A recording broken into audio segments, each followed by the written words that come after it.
vetting. We are not vetting. Tomorrow will continue. Tomorrow. We are not going anywhere. We would distract. We would distract.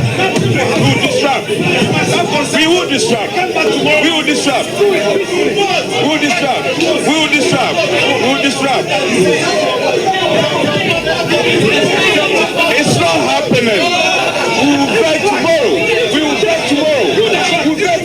We'll see.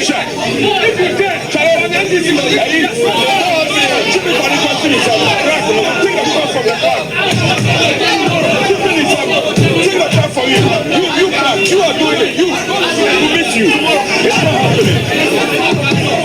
No, it's not happening. Chairman, it's not happening. It's not happening.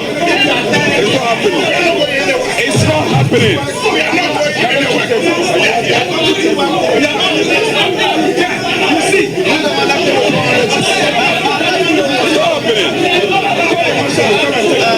We are not doing it. We won't do it. It's not happening.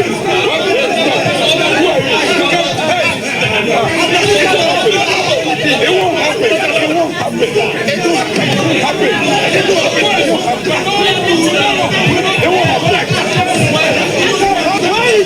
We won't do it. Tomorrow. It's not happening.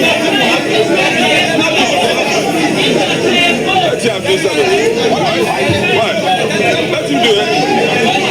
The marshal can come and take me away. Let him do it. We won't do it.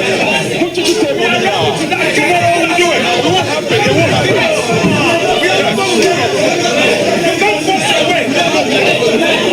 Why? We said we won't do it. It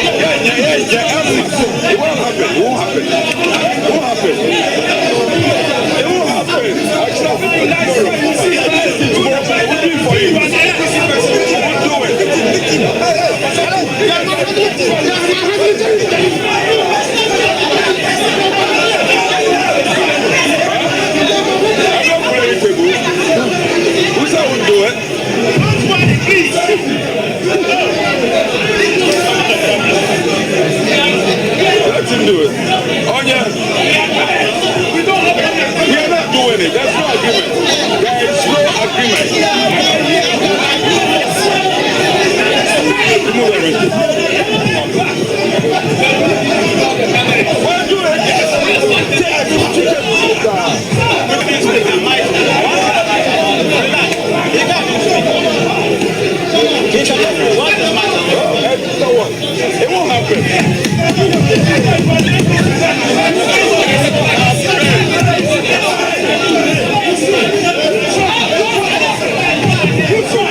Yes, the one that was you have it. It won't happen.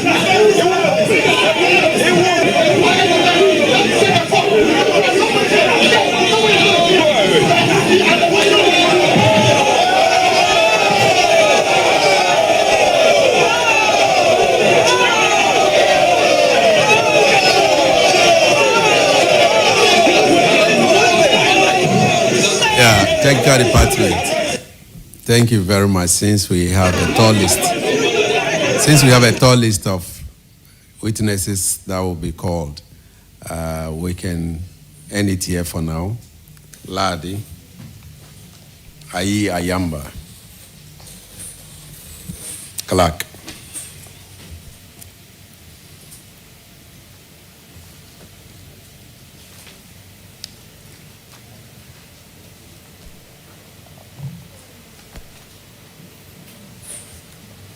Let me say you come at 10:30. 11:30. Yeah, 10 minutes. I'll inform them 10 minutes.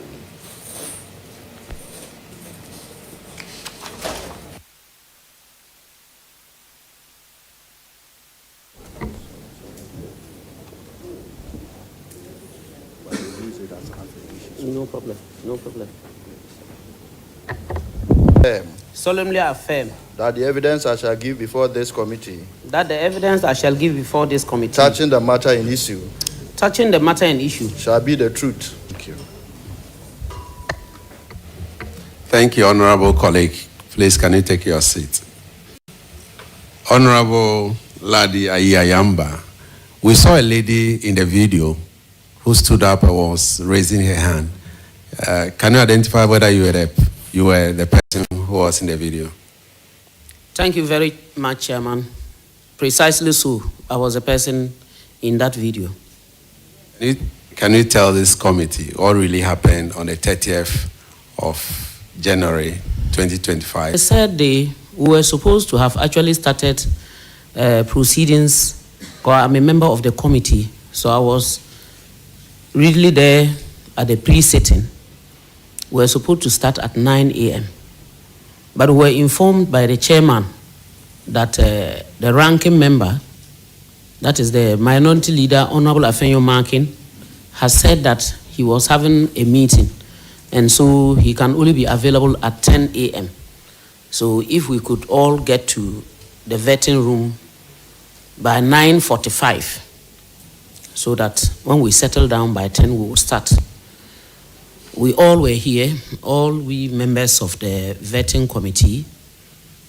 Unfortunately, by 10, they were not, none of the minority members. Chairman pushed the time ahead to 10, about 10:23, 25, thereabouts. And we started. However, unfortunately, just as we started, they came in.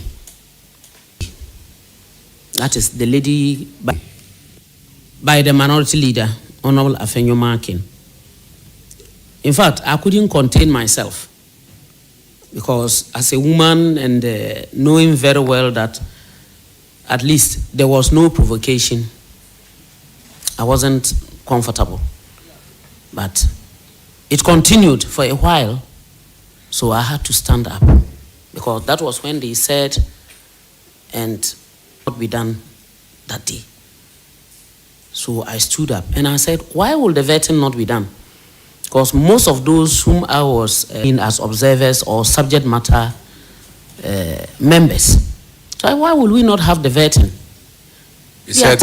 You said members that you were facing. Yes, most of them. Most of them were not members. Yes, they were not members of the vetting committee. Were they from both sides of the house? No, those I was facing, they were not from both sides because I sat to the left just as I am sitting now, while they were on my right side as I am sitting now. When you say most of them, the minority. Okay. And we, the majority, on my left side as I am sitting now. So, forgotten his name. He's from the north, but his name has skipped my mind. I think they were actually facing me, including the deputy minority whip and some others. They were all seated when the order came. And I walked up. I said, what you should do is to leave so that we, those who are not tired, if we form a quorum, then we go on with the vetting. But you don't come into the middle of the vetting when someone is even seated and you say we shouldn't. I don't think that is fair. So you would have heard one of them, and that is precisely the minority chief whip, saying that they won't go, they won't leave, they will disrupt. And I said, no, you don't need to disrupt. You don't need to disrupt. You simply have to go. Once this is a committee, if we have a quorum, we continue.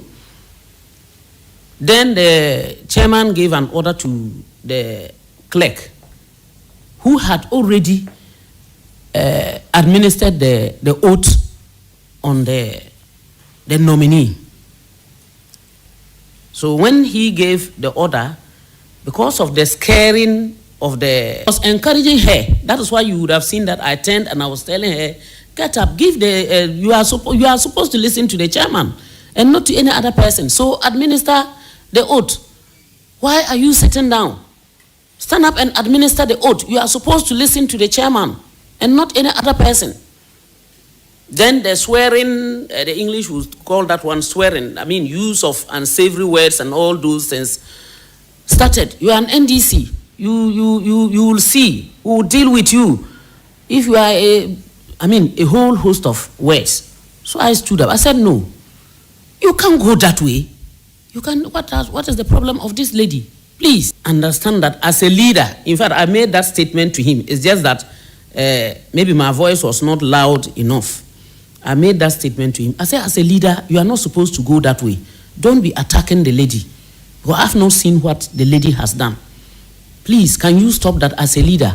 Leader, please. So those who have been observing me when I sat back, you will see I was looking at his direction again. Because while we were seated, they decided, and the first person to lift a chair after giving an order that they should call in their people was the minority chief whip. So when he gave the order that they should call in their people, one thing we should note is that this Jerry had also come in to where the nominee was and was saying that he will not be vetted. Now, when they stood up and he was the only one here, he moved back, but unfortunately, the minority leader and put it on the table, and Honorable Befi also lifted the second chair and put it on the table. Then they started pulling. When the order came from the minority chief whip, Muntutu cables no, Munyi table, Muntutu cables no, Munyi your friend saying tables no, and so on and so forth. So they started pulling. But because we were at the other side and the table is divided as you have seen, we held on to our tables and we were seated. Now, by what order or by what dint, and once that action was taking place, I don't know. Aziz. Now, who is Aziz? Jerry. Okay. And you mean Honorable Jerry? Honorable Jerry. Second deputy minority. Minority, not Jerry John Rawlins. Okay. So they started lifting the tables. While they were lifting the tables, the second table from your place was being taken care of by some other members of Goodwill who said that they shouldn't, were trying as much as they can. Will you be kind enough to tell this committee who were those members who requested the names? The names, Mr. Chairman, they are new members. I think Jackie, is it Gakwe was one of them. There's another young man. He came in yesterday, but he's a new face. Okay, Honorable Kofi Ntekunu. Yes, the disruption. Honorable colleague, do you? Okay. So, in that light, I said, look, what you people are doing is not the best. It's not right. It's not good at all. We are from Uganda. So, at the end of the day, well, so we are going to dance for you guys. What really happened was an eyesore. While some of the officers, I think the police officers, were trying with the marshals to pull the speakers back, they were also pulling out, leading to the destruction or the spoiling of the speakers that you saw there. And because they lifted the table, broken. So the police and others, as you could see here, actually had no option than to help in carrying the table out. So I think that it was a very bad sin. Need to be conscious and careful of the fact that, especially our constituents. And I will use this your medium to urge each and every one that we should be very careful in dealing with those that we are working with who are not members of parliament, especially the women, that's why we go to school. The police, the marshal's office. They respect us a lot. They fear. So sometimes some of the things they are not. I mean, it's out of respect, not fear. If I say fear, it's just lack of a better way. Where the marshals doing? Meanwhile, the chamber too was sitting. So they were we'll busy get to there. the marshal. So Let me I am just using. Thank you so much for narrating what you saw on that day. Colleagues, do you have any question for the honorable witness?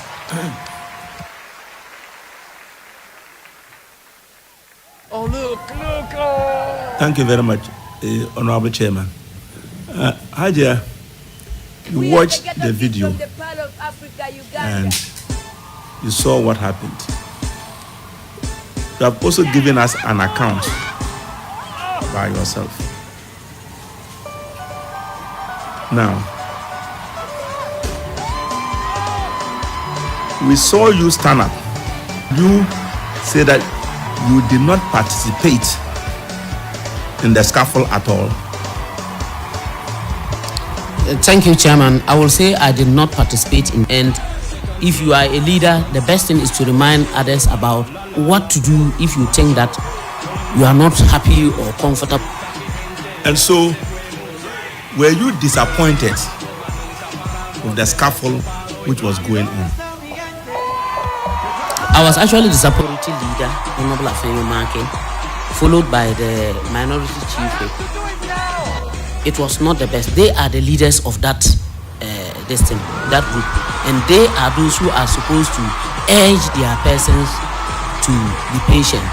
But it started all from them, and once the leader starts, the others are compelled many a times to follow what the leader was doing. So I wasn't happy at all.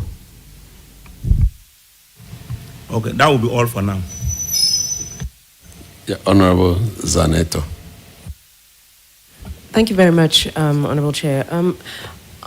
Honorable colleague, there was one person you mentioned that was saying that they should not destroy the property, the public property. You couldn't remember the name of the person, but if we showed you a picture, would you be able to identify the person just for the avoidance of doubt? Yes, I hope so.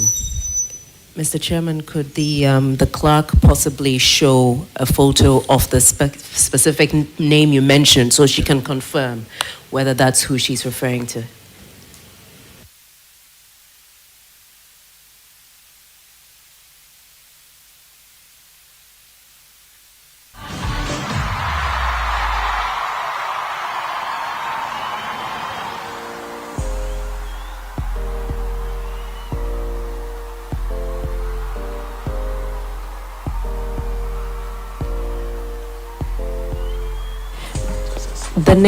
The name that Honorable Chair mentioned was Emmanuel Intekuni. So if you find the picture, can you find out from the Honorable Member whether she recognizes the person?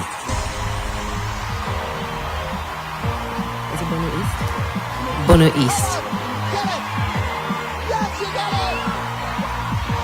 No. It's Prue West. I'm sorry. Can you confirm whether that's the gentleman? Thank you, Chairman. He is, because yesterday he was here. Chair back, so he will be here again tomorrow to come. Okay. Thank you very much. Any other question? Honorable Zanet. I just want to find out the nominee who was in the chair by then when the incident happened. With the confetti, it was magical. Yeah. Mr. Chairman, the chairman of the committee and the incident started. So the oath had not yet been administered. So that led to my getting up and telling the lady that what the ranking was saying, because she's supposed to listen to the chairman. So you could see I turned and I was looking here and telling her she should administer the oath. On that very day, would you recommend that we need to improve upon security, especially events like that in Parliament here? It is very important to improve on security, but excuse my language, the most conscious police officers and what have you here, and we do not support them to keep up security that they accord us. They may not be, otherwise the police officers who were here were many. The second form, who will come in, You are that good. Now, the third, I will say, is that What are the kids? those who come in here, if the committee members are 11, they should be 11, while the subject matter members, 2 each. That is 4, making as an outsider or having come here to cause a problem. Go and celebrate. You But deserve it. last but not the least, Cannot wait to see you again. is that You made my day. as much as we can to encourage mayhem or problems. If we do it that way, then it will help us. Honorable Hajia Ladi Ayi Ayamba, we thank you for attending upon this committee. You are honorably discharged. And if you have any question again, we'll call upon you. Witness, we will take Honorable Tibless. Honorable Tibless, you do not watch the video. Can you administer the oath? God Swear by the Almighty God. shall be the truth, Shall be the truth. the whole truth, The whole truth. and nothing but the truth. Nothing but the truth. So help me God. So help me God. Honorable John Otibless, we saw you in the video. No, we saw a gentleman in the video who looks like you. Can you confirm to this committee whether you were the one and what you were doing there on that fateful day? Thank you, Mr. Chair. I was the one. So can you confirm to this committee, because the list that we have for members of the appointment committee, your name wasn't there. You were there as a member of parliament. What were you doing there? Thank you, Mr. Chairman. As you know, as usual, I was there to solidarize with some of our colleagues, a brother, Joseph Nengpe, and Kofi Adams, who happened to be a member of my regional caucus. So I was there to solidarize with them. So can you tell this committee what you saw on that day? Please summarize it for us, because we have a lot of witnesses today. Chairman, this is a straightforward man for health. That is on the MPP side. And another prayer, that is the minority chief whip. The ranking member of health, so that we can. I think he was the chairman, and now he's now the definitely. So we'll play the video for you to identify him in the video. Okay. There are pictures. So Okay. the clerks holding a book of a document with pictures. So That's for new members. Oh, okay. We don't have the old ones here. Is it Dr. Efriye? I think so. I think he's a Okay. doctor, a medical doctor. He's the one. So Yeah, we he's the want one. to play the video for He's you the too. one. Please, can you play the video for the witness to see whether he can identify?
Okay. So in place. So we'll find out who was here on that day from the minority side. Yeah. Now, can you continue with your? Yes, Mr. Chairman. I think the health committee when they were in power. So definitely, now that they are in opposition, he is going to be the ranking member.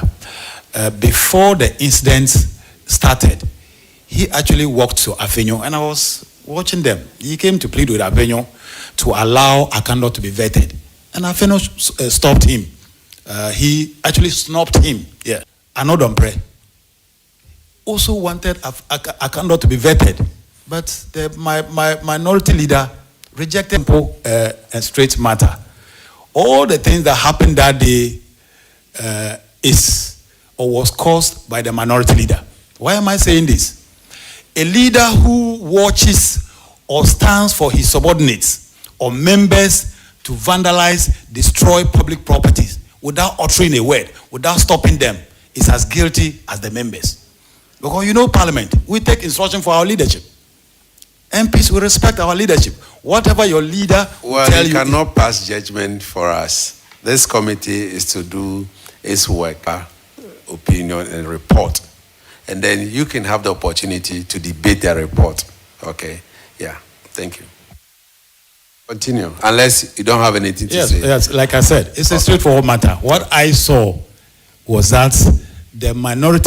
Thank you very much. Honorable members, do you have question for Honorable Otibles? Honorable Otibles, you said you were there. Did you participate in the scuffle that went on? Mr. Chairman, no.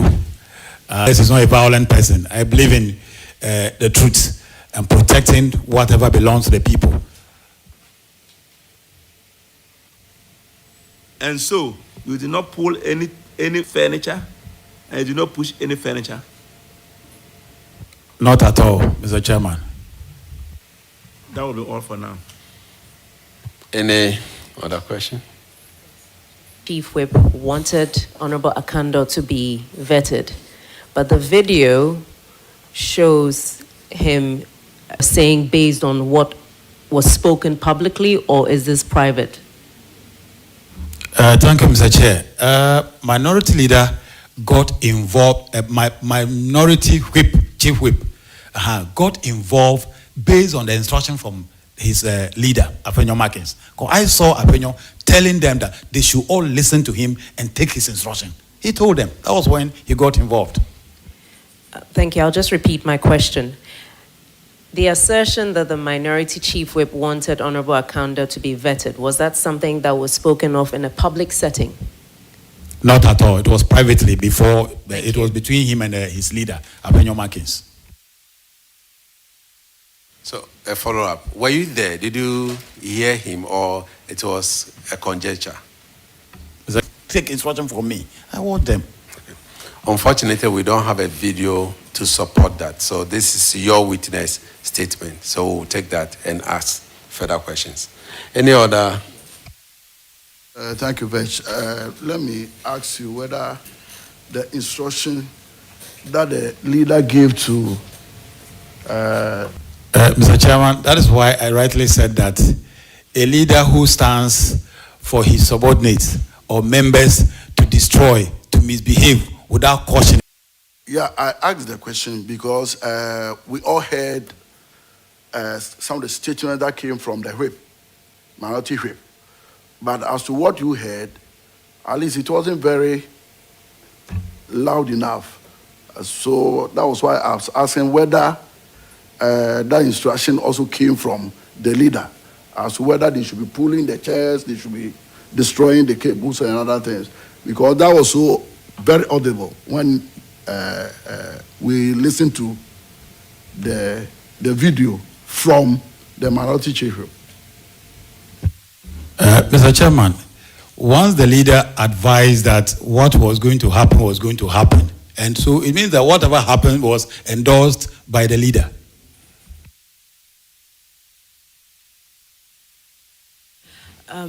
Honorable colleague, could you answer just yes or no? Did you or did you not hear? Did you hear the minority chief whip giving the order for the tables to be pulled?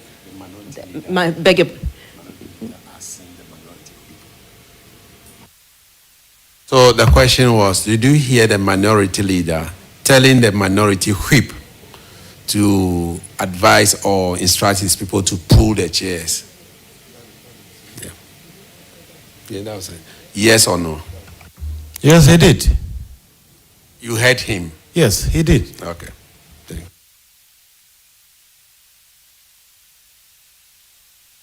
you. If there are no further questions, Honorable Oti Bless, thank you for attending upon this committee. Okay. The Marshal of Parliament to take a seat. After that, we have a Minister of State designate who will have to rush out for some other equal important duty. And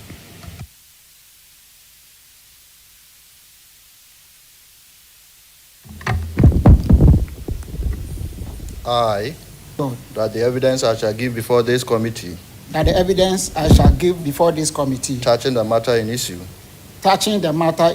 shall be the truth, the whole truth, and nothing but the truth. So help me God. So help me God.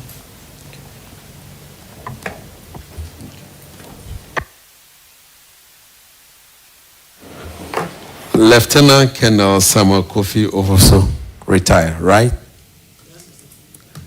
Yes, Mr. Chairman. The Marshal of Parliament. The video that you watched, can you identify with that video and whether you were here on that fateful day? Thank you, Mr. Chairman. I identify with the video and I was here for that period. Can you tell this committee what really happened on that day from your perspective? Thank you, Mr. Chairman. The Marshal outfit is responsible for members of Parliament, even those who visit Parliament and other stakeholders. On the day of the vetting of some of the nominees, on the corridors, even on the floors. And so around 9:45 p.m., that were supporting the nominee, coming to support the next nominee. That was when I heard shouts and altercations in the committee room. So I quickly rushed in to find out what was going on. When I came in, at this side, I realized there were two honorable members who were almost at each other's throat. So I quickly moved from that side, passed my way through the crowd, and then came in to separate them and try to push. One, there was a table, a chair on the table, and other members were on their feet. Others pushing the table, others pulling the table. So I went behind the chairman to offer protection for him at that time. Then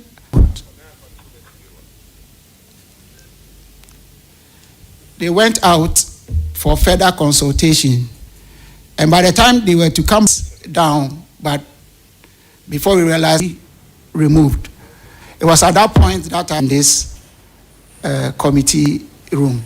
So the table were lifted out, and then the majority leader came in, tried to, some of them were damaged. We quickly had to advise him that the consoles are not working. And so he now mentioned that sitting cannot go on because the consoles are not working. Whatever we are going to be said here has to be captured by the media. And if the consoles are not working, it will be difficult for the media to get to know. So we had to adjourn for the next day, and that was the only time that we were able to escort members out of this chamber. Thank you, Mr. Chair. Of this precinct and this institution. My colleagues have a lot of questions for you, so I will allow them to ask the question, and then I will come in. Honorable Isabella. Thank you very much. Can you take us through your typical responsibility within these premises? Let's say during the vetting process, for example. What is your typical responsibility in these premises? Thank you. Responsible for security and safety of the precinct of Parliament, as well as the Right Honourable Speaker, members of Parliament, the staff, other stakeholders who visit Parliament. So our activities cut across checking people at the compound, checking people in the vetting room, controlling the crowd, and controlling all those who are participating in the vetting process. Thank you. So if you see two honorable members literally at each other's throat, would you come in with the force to separate, or you'd... because by being here for a while, I realize that you're a bit diplomatic in some of your actions. Would you literally tear them apart? At them trying to put them on the ground, but diplomatically we try to separate them and tell them that you are on TV or the whole world is looking at you. Honorable, don't do that. Don't do that. So we try to separate them. If they go beyond by hurting each other, then we can come in to take them apart and take them out of the precincts. In view of what happened, you have gotten a bit aggressive. Don't you think that it's time that maybe the Marshal's Department even does some reorientation for honorable members? Do you advise something like that? Thank you very much, Mr. Chairman. I think it's a point in the right orientation. We were there to have a chat with them, and then we gave them all the security orientation and protocols that they need to do. Just from the orientation? Yes, just from the orientation. And they were involved in that scuffle. Very actively involved. Do you think that maybe there was something left that maybe has to be, recapped or otherwise? But in the generality of it. Thank you very much, Mr. Chairman. If whatever issue was at stake was what they were looking at, they even didn't look anything about security. And that is what may have happened, that some new members, is that we can all take our security as a personal responsibility. How we talk to each other, how we relate to each other is something that we should look at so that there can be decorum between us as members of Parliament, even staff, and all stakeholders who come here. Thank you, Mr. Chair. Thank you very much, Mr. Chairman. Mr. Marshall, when the scuffle started, you were first there. And then from the video, we saw that police ought to support you, maintain law and order. My question is, at what point do we invite the vetting room? At what point, in order to avert what we saw? Because if indeed, I just want to, if indeed we were not, let me put it this way, from what we saw. So at what point do you invite them in to come and support you? Thank you, Mr. Chairman.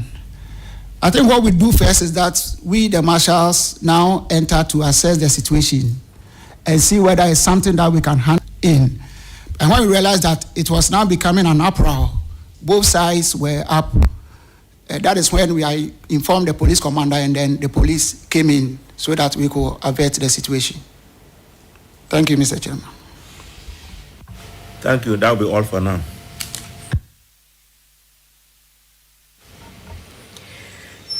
Thank you, Honourable Chair. Corridor. Was this the first time the building had been overwhelmed with crowds when it's time for vetting? Thank you, Mr. Chairman. We have had such experiences before, but it wasn't up to this level at this time. We realized that there were too many visitors who had come to support the nominees. So this time around, it was a bit more than what we could actually handle. Either the chair of the committee with the clerk or with whoever is the relevant reporting authority, did you at any point raise your concerns with regards to the We raised those concerns with the chair numbers of seats behind us. We usually had the full set, but we reduced it to 10. But some of the visitors that come to manage the crowd. A lot of people were standing because the seats we provided were 10. But then they come in and the other entourage. Have any standard operating procedures for what to do in the event that any chaotic situation happens in Parliament? Must you be called in to activate it, or do you have the authority to go ahead and activate whatever the... And so when we are called in, we are alerted, then we activate the standard operating procedures. On the specific... Yes, Mr. Chairman, we were called in, and that is when I came in to assess the situation. We realized that it was beyond the two of us. At the time this incident was happening, was the corridor being evacuated and were people being asked to leave the room, or were you simply trying to maintain some kind of order? Thank you, Mr. Chairman. I think at that point, we were all in to see what was going on. So the room was being filled as the time goes on, but we had our men outside who had blocked the gates so that other people will not come in. But the corridors were getting full from people who were already outside. Based on the invitations, we were informed in one of the hearings that the maximum number of people that any nominee was to bring, I believe, was 10. Did you have any system in place to monitor who was allowed to be in here and who was not? Thank you, Mr. Chairman. The committee chairman had informed us that we inspect the invitation card before. Is that to say that everyone who... Chairman, certainly not. Other people were brought in by other members of parliament.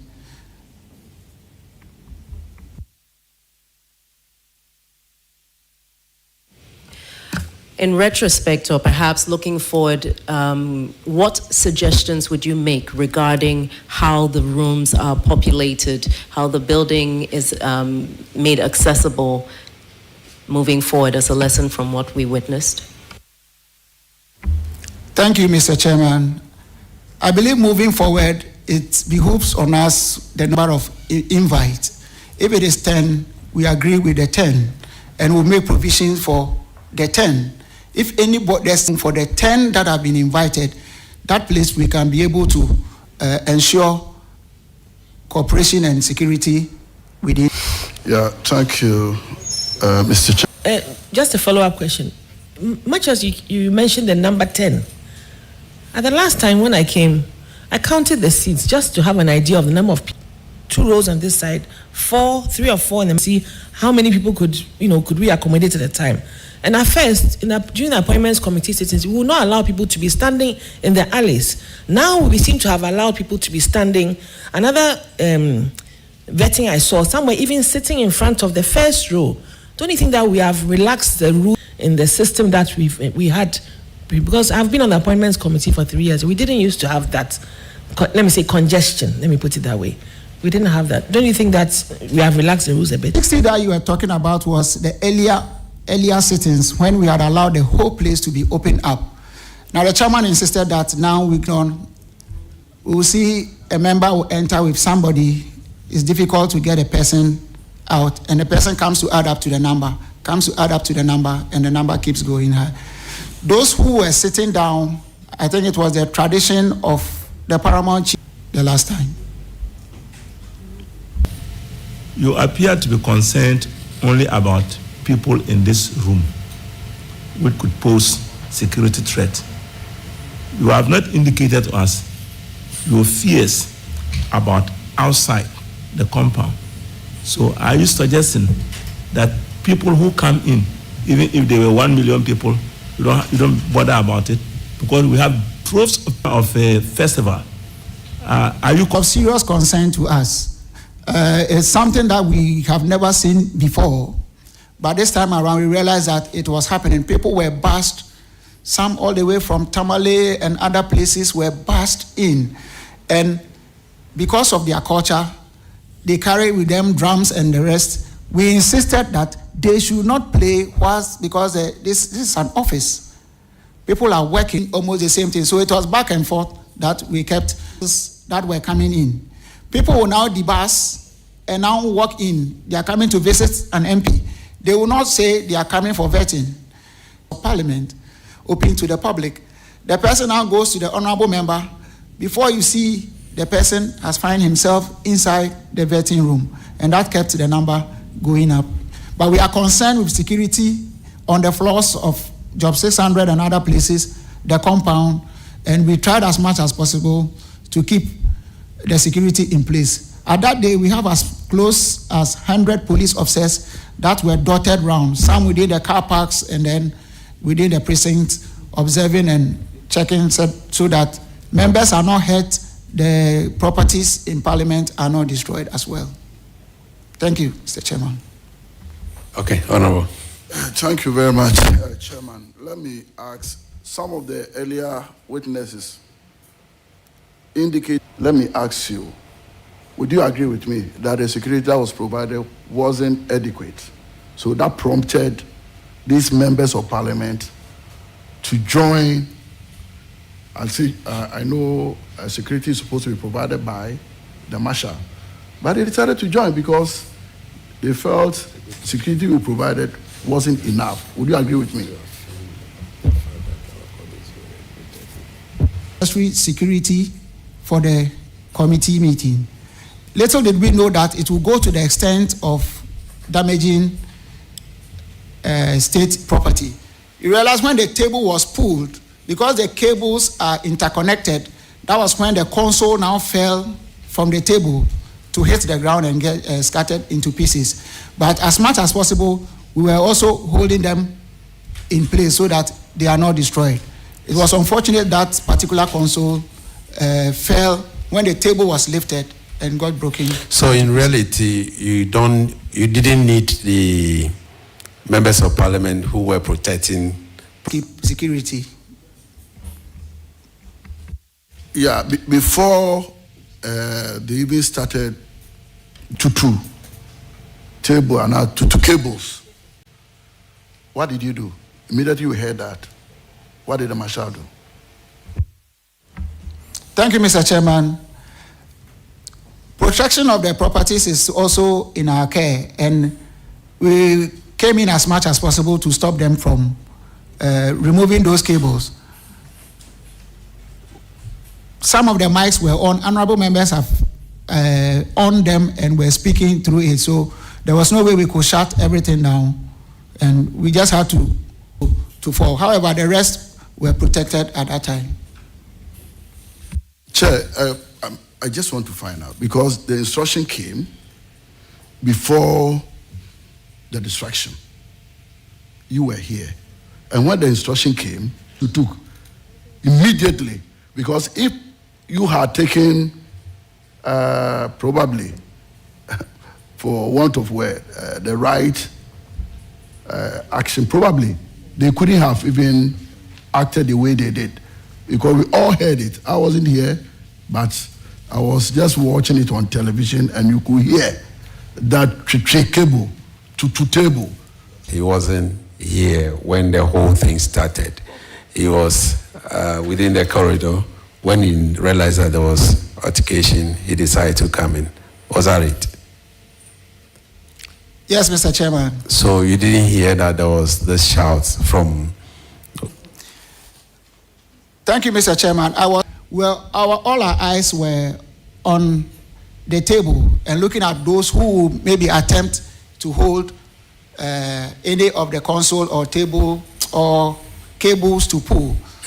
Those that attempted, we try to ward them, fall and split into pieces.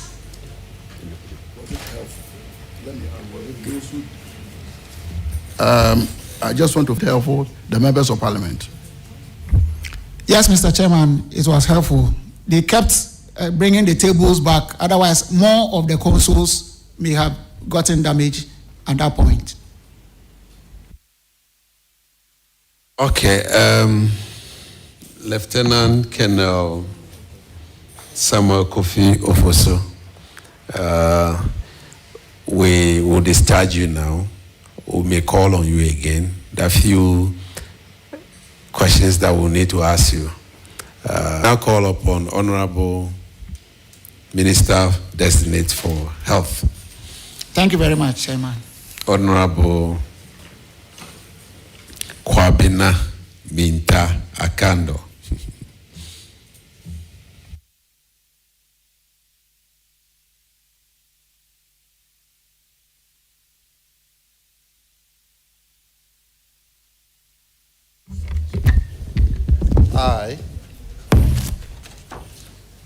I, Kwabena Minta Akando, Swear by the Almighty God swear by the Almighty God that the evidence I shall give before this committee that the evidence I shall give before this touching committee the matter in issue touching the matter in shall be issue the truth, shall be the the truth, whole truth, the whole and truth, nothing but the truth. nothing but the truth. So help me God. So help me God.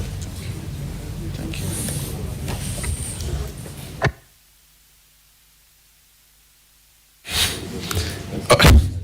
Honorable Akando, you were not here when we played the video. Do you want us to play the video again for you? Yes, Mr. Chairman.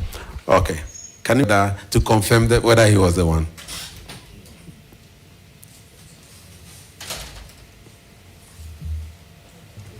No, there are two marshals. The second, the top guy. Yeah. Okay. So the question that they could.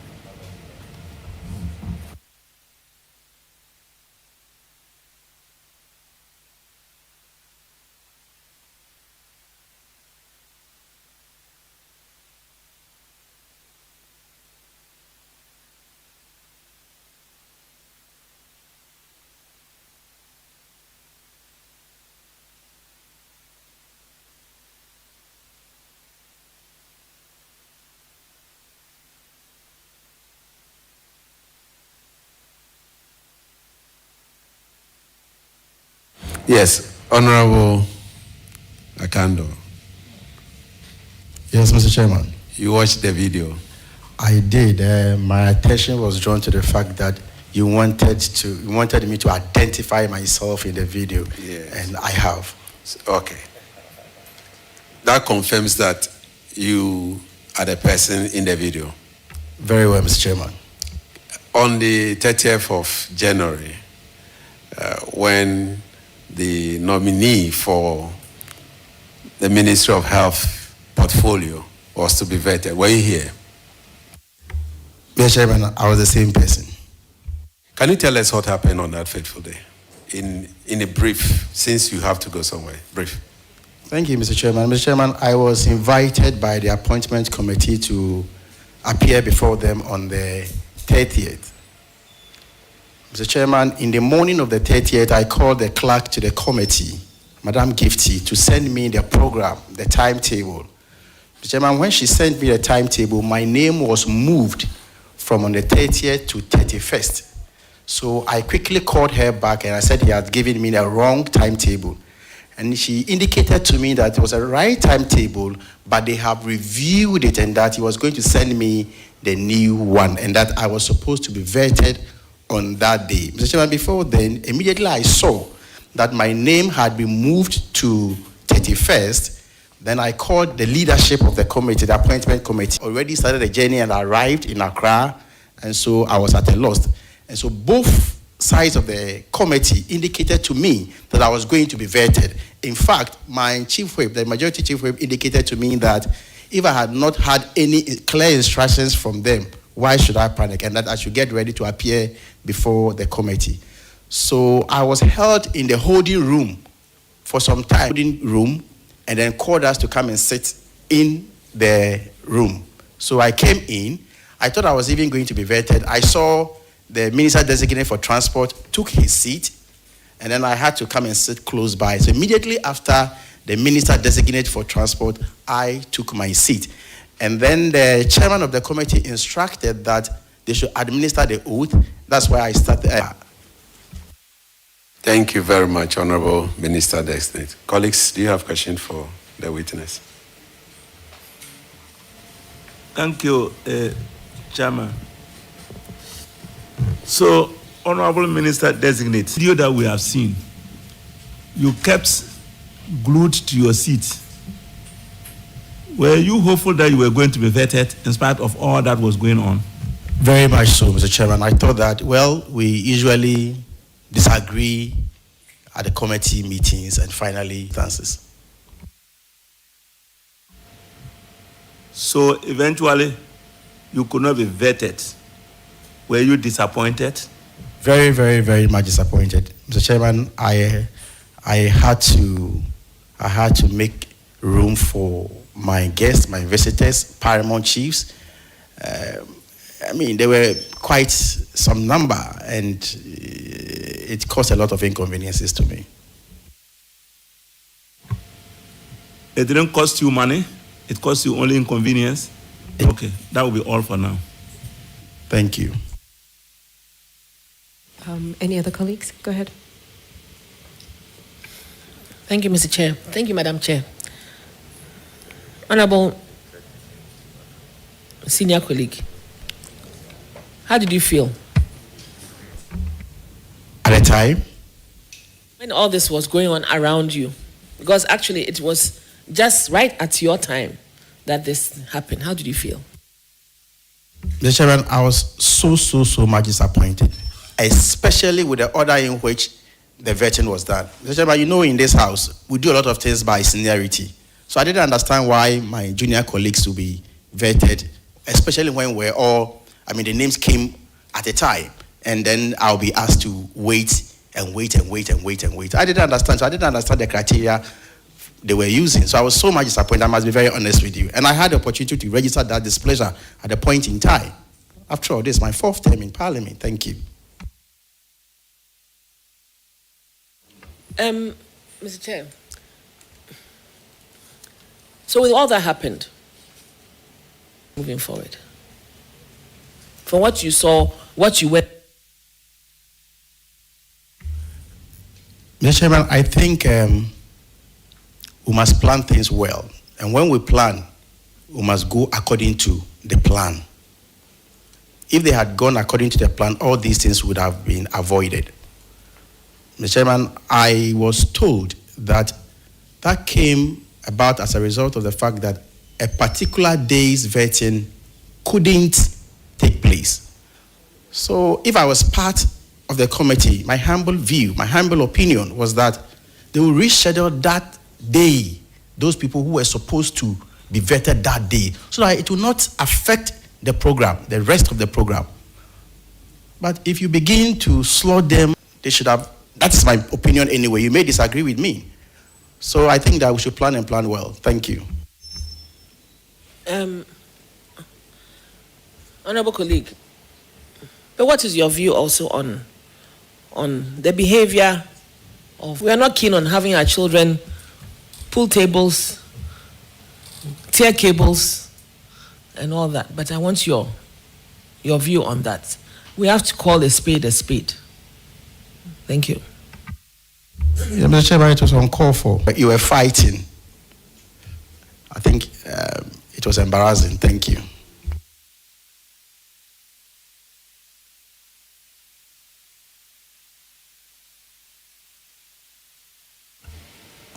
Well, Honorable Minister Designate, were you part of the struggle? Did you fight anybody? Mr. Chairman, I have been approved. Thank you.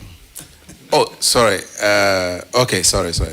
Honorable, but the President has not saw you. Mr. Chairman, once I have been approved, I have been approved. Thank you. Okay. Honorable Minister for Health, were you part of the struggle? Did you also fight? Not at all, Mr. Chairman. So you didn't raise any table? Not at all. No chairs? I was calm and I was just watching what was happening. Never. Thank you very much for attending upon this committee. Or follow-up? Okay. Mr. Chair, the clerk, she came to give some initial evidence on the other day that we met. But she was standing right by you, to your left side. What was the engagement between you and her? Well, Mr. Chairman, she kept looking at the direction of Mr. Chairman to see whether or not she could be giving instructions to administration. She was still cool, and she wanted everything to calm down before she does so. So I didn't hear her talk, and she kept telling me I should just wait, cool down. That's all. You said that once you had once you had been approved, you were there. I want to, and never sworn in.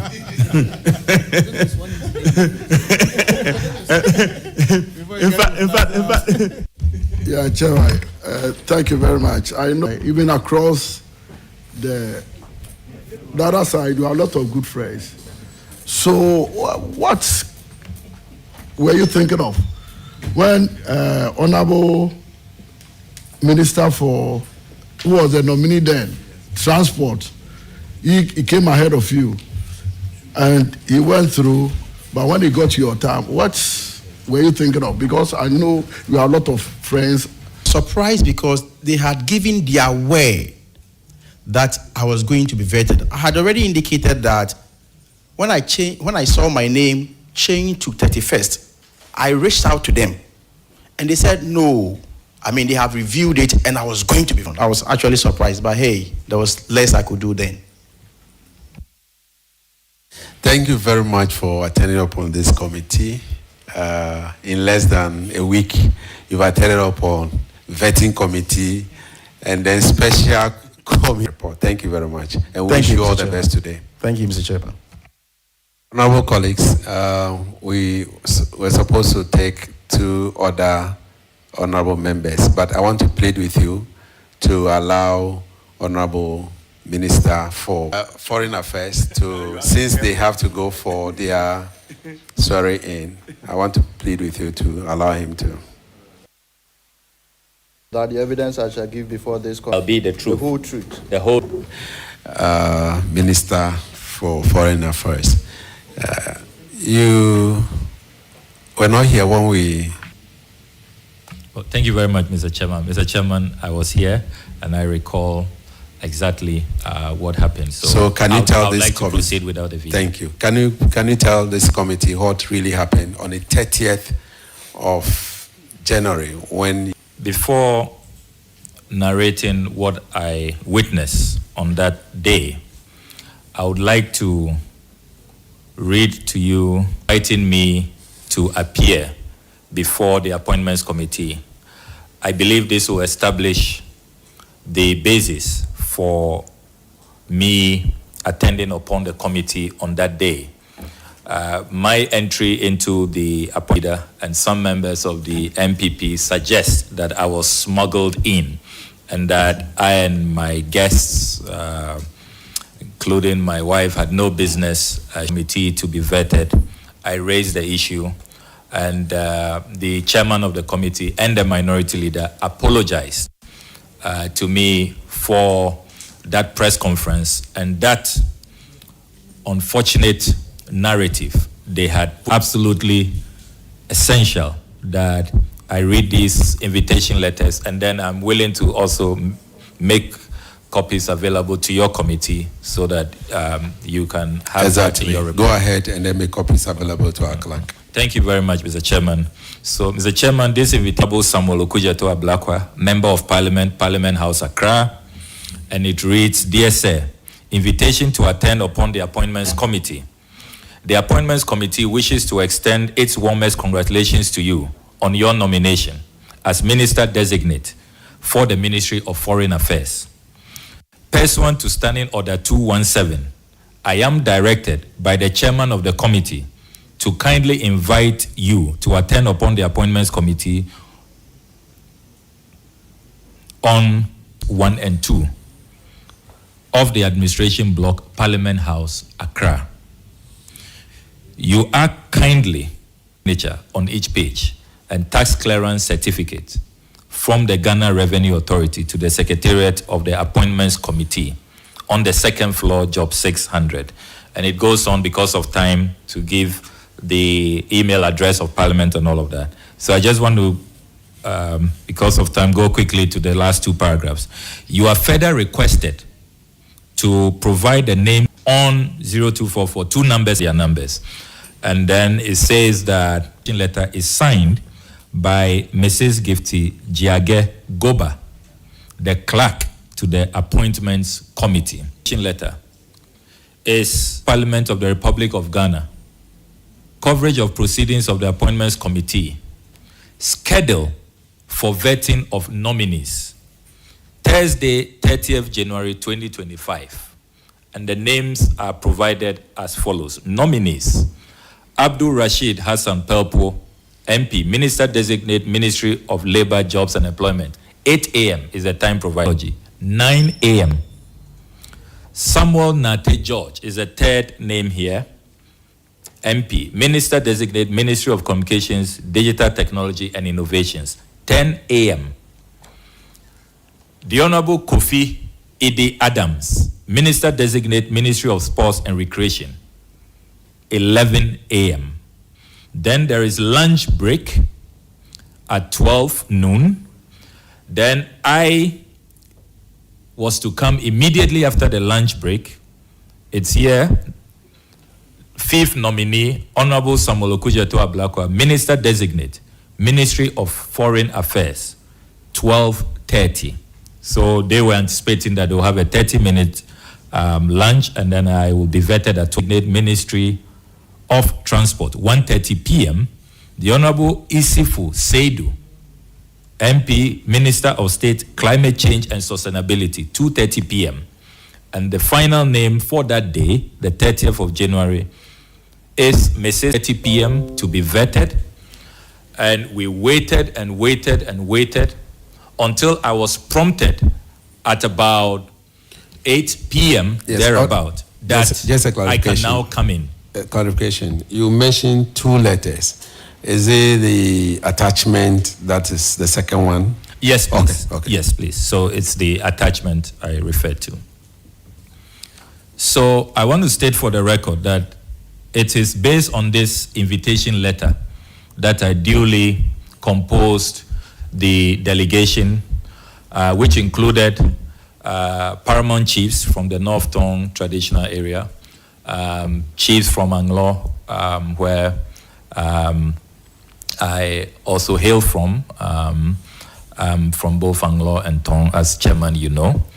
Then the Tepahine, the paramount chief of the Tepa traditional area in the Ashanti region. I've served as Imrantia Hine in Tepa for more than 12 years now.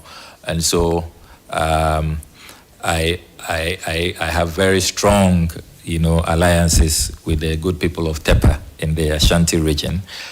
They gladly joined me here, my dear wife, and the members of Oral, the Oral team I'm very proud of. I'm told that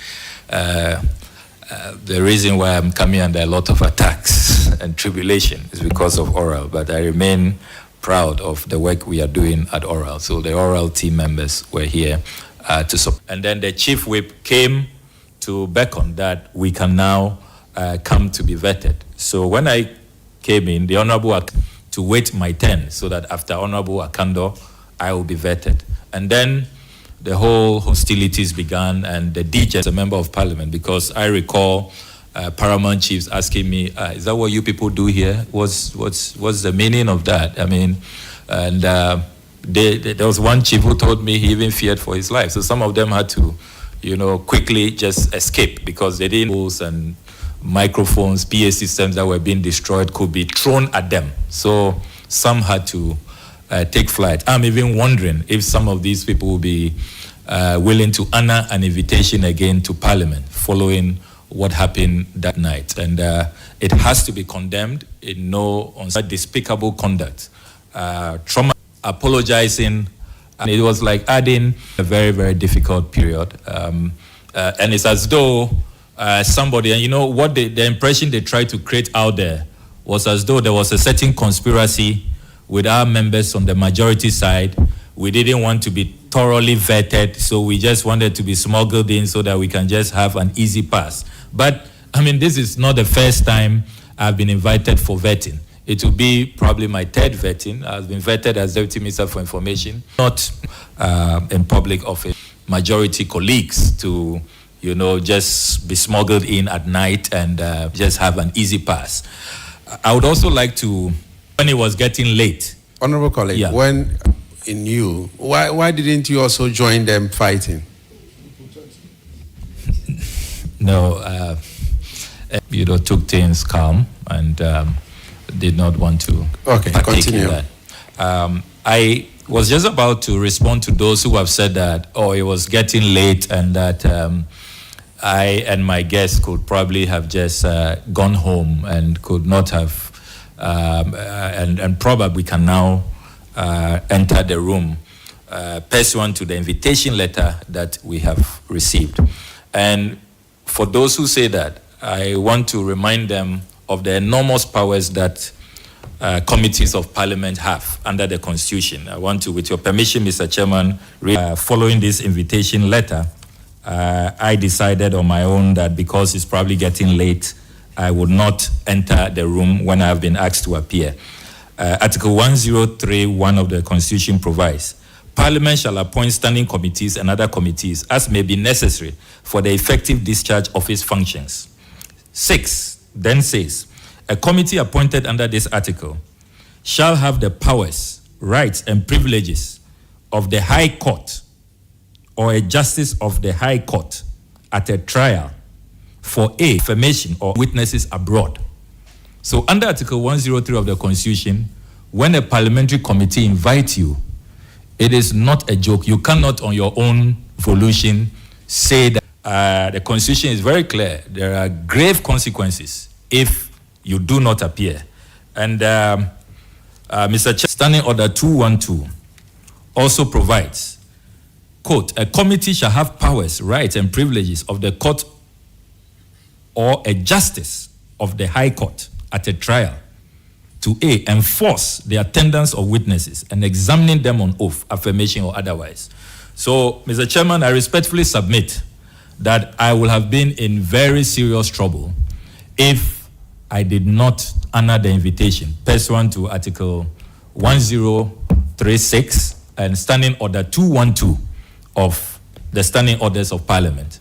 And that is why I was duty-bound as a law-abiding citizen, as a member of Parliament, to appear before the Appointments Committee, just as I have done. You know, I received your summons yesterday, quite late, but I have put everything aside to be here. I will dare not, disobey the summons, and I will show up because I know the consequences of not appearing when a committee of Parliament has invited you. So, Mr. Chairman, I want to state forcefully that I was not smuggled. I had the basis to be here, an invitation letter, and then a schedule of how I will appear in an orderly manner, all signed by the clerk of the Appointments Committee, and that is why I entered the room on that. Before my colleagues take their turn, can you just summarize what you saw on that day? You gave us what really happened on that day, but you did not tell us what you saw in the room. This committee is to investigate what really happened in the room. Thank you for giving us the background. Now I want to know what you saw in the room on that day. Just a summary because of time. Destruction of property. As soon as I entered, I was greeted with hostilities. Why say that? If you look at the schedule advertised and published, the media giving copies, you had some of the persons here who were even taken ahead of me. For example, the Honorable Joseph Bukari Nikbe. He was to have come after me, bringing him ahead of my vetting. Did you find out why that happened? Because we were wondering if you have this schedule, why should they vary without informing you? Nobody gave me any information. Okay. Even the Honorable Akando, who was about to be sworn in before me, the schedule that I was given, and you heard him confirm that. So what he said is really true, because if you look at the schedule, Honorable Akando was to be the nominee number 5 to be vetted the next day, Friday, 31st January 2025. And this was published, widely circulated to the media. And we all saw it. To vet others who were not even scheduled, according to their own schedule, to be vetted after me. Honorable Akando, who was to come the next day, they didn't mind at all to put them ahead of me, and they were vetting them. I believe really, and I have sympathies for Honorable Akando. If I had not obeyed the chief whip and entered the room that night, I'm sure he'll have had a smooth vetting. like Honorable Nikpe was. But they felt that once I have entered and I'm in queue, as soon as they finish with Honorable Akando, I would then take my seat. They said they would just disrupt. Well, and we they cannot actually conclude on disrupted who were to be vetted before me. They were after me, pardon me. They were all to be vetted after me, but that sometimes I don't know what the exigencies were. If they made special requests, I know, for example, that Honorable Nikpe, his constituency, it will take a whole day of travel to get back. So if probably he made a special request that his chiefs have to go back, I'm considerate. I mean, my chiefs will just, I can understand that. But to the extent that they were, making room for others, and then just upon seeing me, they disrupt the proceedings, and they actually proceeded to disrupt the proceedings. I heard the minority leader say, actually threatened the clerk, Madam Gifty Jage Goba, that she dares not swear in Honorable Akando, that if you did, you will see. You are a partisan clerk. I heard these words clearly. You are a partisan clerk. Don't swear in Honorable Akando. If you dare, you see what I will do to you. Naked threats. And then he got up. The chairman was screaming, order, order. They undermined the authority of the chairman, the Honorable Bernard Ahiafo. They even pushed him aside. What I saw, and I'm sure the videos will confirm that, his table and his mic was forcibly taken out, and then they descended on the tables. And I heard the chief whip. The chief whip was the commander-in-chief of the chaos and the violence. He was directing them what to do.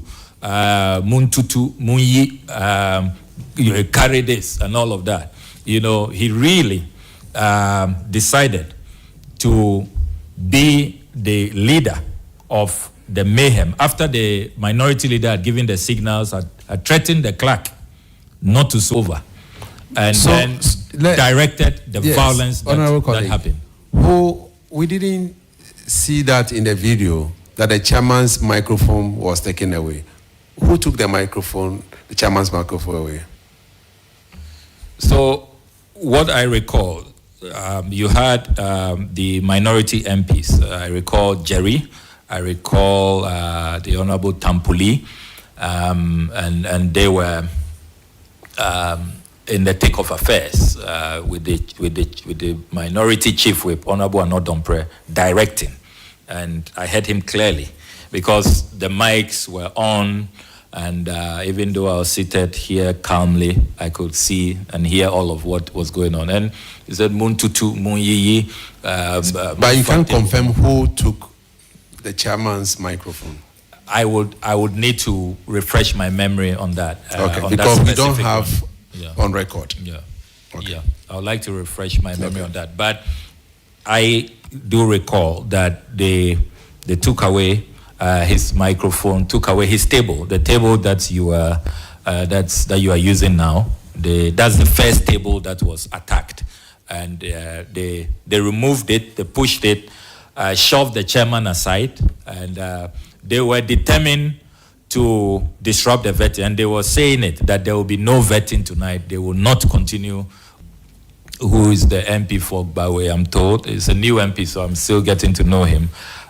He then came to stand here and physically tried to stop the clerk from swearing in Honorable Akando, who was just about to be sworn in. I recall he was standing holding the Bible, waiting to be sworn in. So the minority leader was threatening the clerk, and then Jerry had come to stand by Akando, and then the fight continued here. It led to another brawl on this side. And that's when I noticed that some of the guests, some of the chiefs began to walk out, obviously fearing for their lives, began to walk, because it had now moved very closely to where the guests were seated. Thank you very much for the narration. Honorable colleagues, question. Yes, thank you very much. Honorable Minister, this is a simple question, and I want a simple answer. So, You did not participate in the scuffle that went on. Is that right? Yes, please. I didn't participate at all. I sat quietly.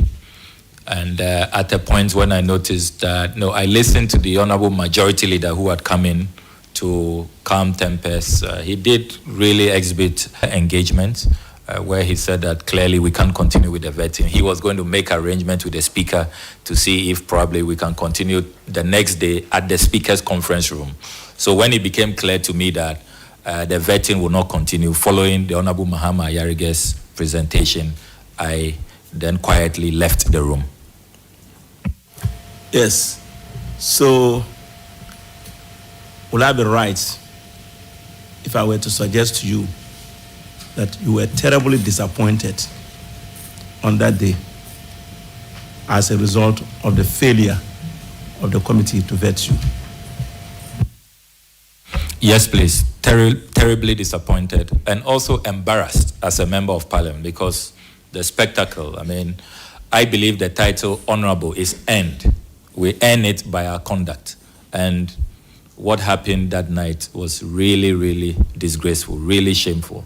And the sad part is that it was the same week that this same minority chief whip had brought up a matter on the floor at plenary that he had been called silly by someone and he would not accept it, and parliament must be shown respect and all of that. The same week, in just under 48 hours, this kind of conduct. So I wasn't surprised the next day brought into disrepute and become fair target. And you can't blame the general public. They say, oh, look at them. When you call them silly, they don't want to accept it. But look at their conduct, look at how they are misbehaving, and that probably even silly is mild, So I really was embarrassed. I was not only terribly disappointed, but I was also embarrassed. And I still feel really embarrassed. And I think that we have a lot to do as an institution and as members of parliament and dignity before went into such disrepute. It's really, really sad. Horrendous what has happened. Asked me it was poorly managed. Would you also agree with that? Follow you, ministers for vetting, also put a lot of pressure on nominees because judging from what you indicated earlier, the numbers that came from TEPA and from your own region, Volta region, I guess we had a huge delegation, and the cost aspect may not be so easy for nominees to bear. And keeping some of them here more than a day or two, that might also put some pressure on the chairman of the committee to at least increase the number of nominees that's supposed to be vetted. Most of the appointees.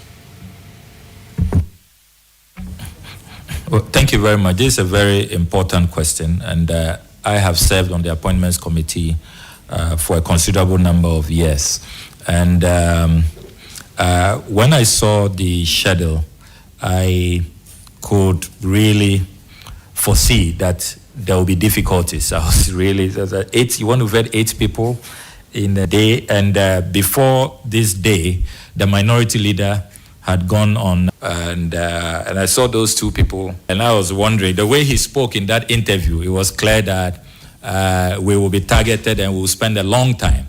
So if that is the case, so I remember telling my chiefs that I'll plead with them.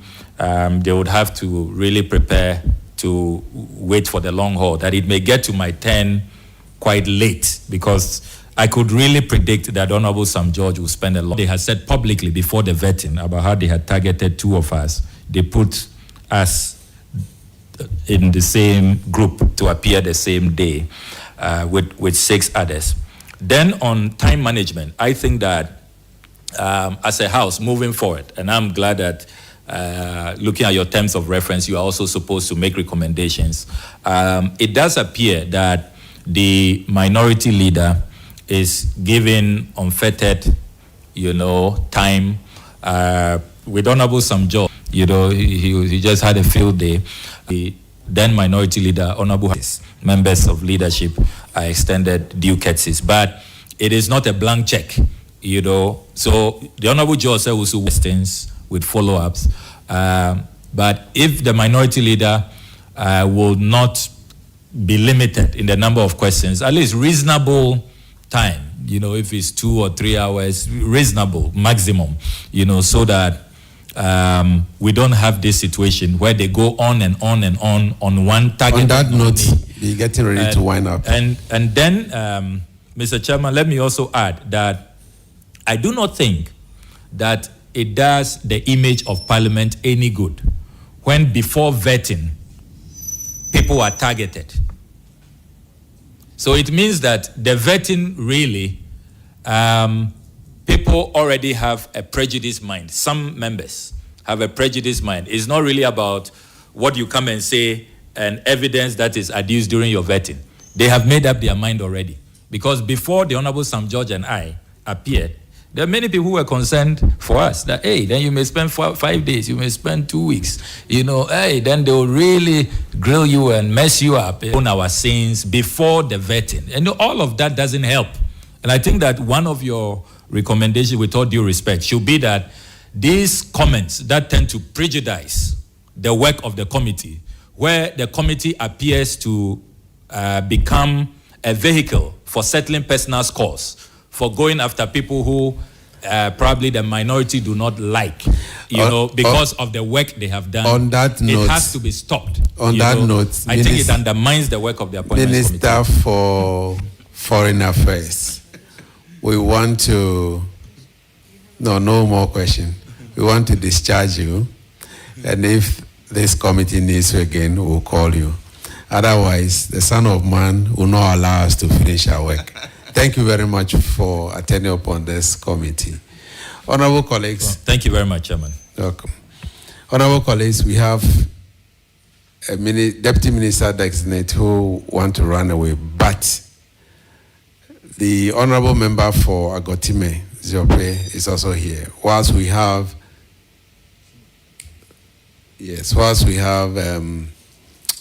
one of the, you are discharged. And we want to plead with 2 of our members, honorable members, to allow Mr.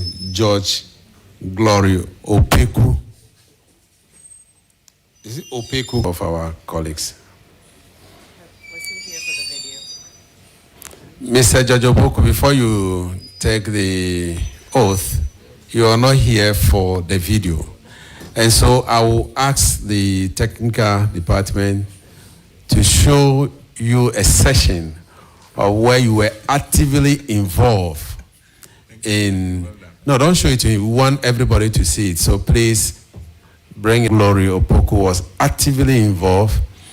And so nobody would question this committee for bringing non-MP to this committee. The reason why we brought him, I believe all of you will say it, and then we can all give our judgment.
Hey everyone, it's your boy Naj. Please check out my new song on Audio Mac, Stupid Me. Peace out.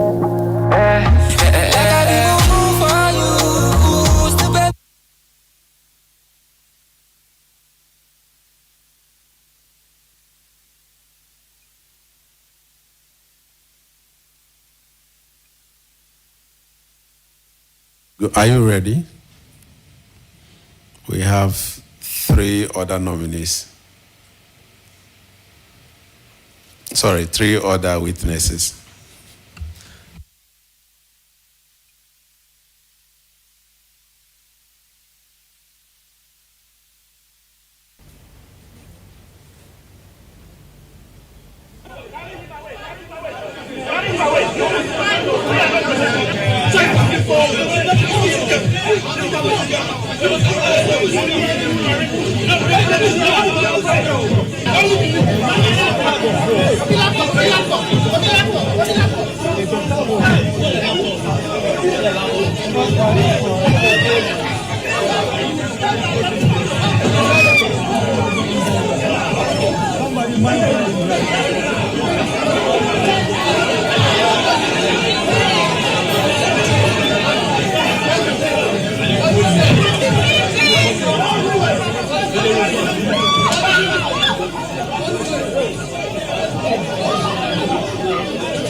Thank you very much. Can you take the oath?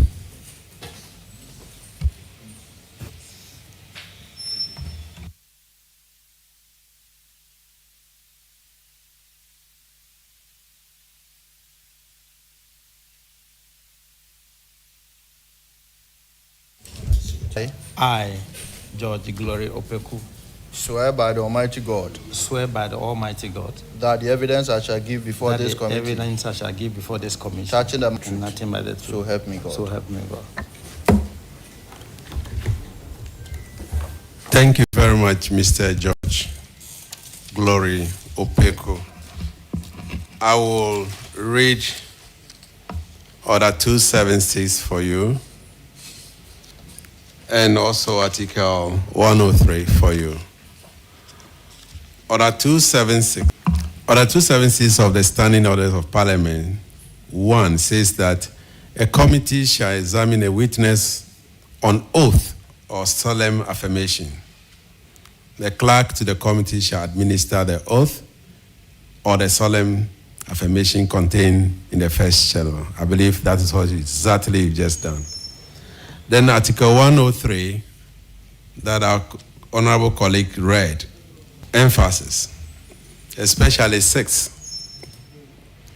103.6 says that a committee appointed under this article shall have the powers, rights, and privileges of the High Court or a justice of the High Court at a trial for A, enforcing the attendance of witnesses and examining them on oath, affirmation, or otherwise, compelling the production of documents and issuing a commission of request to examine witnesses. I believe you heard what the Constitution says and the standing orders of this House. Mr. George Glory Opeku. Yes, Chairman, I do. So you are under oath and you're also appearing before a committee, special committee, to investigate what happened here during the vetting of some nominees of His Excellency the President by appointment. A video, a gentleman who was wearing white.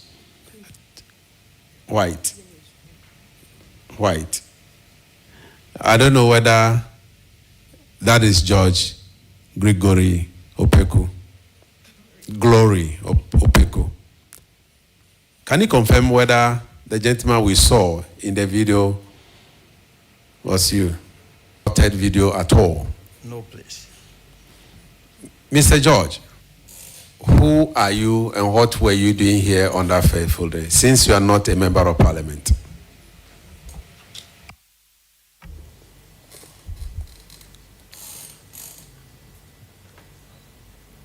Thank you, Mr. Chairman.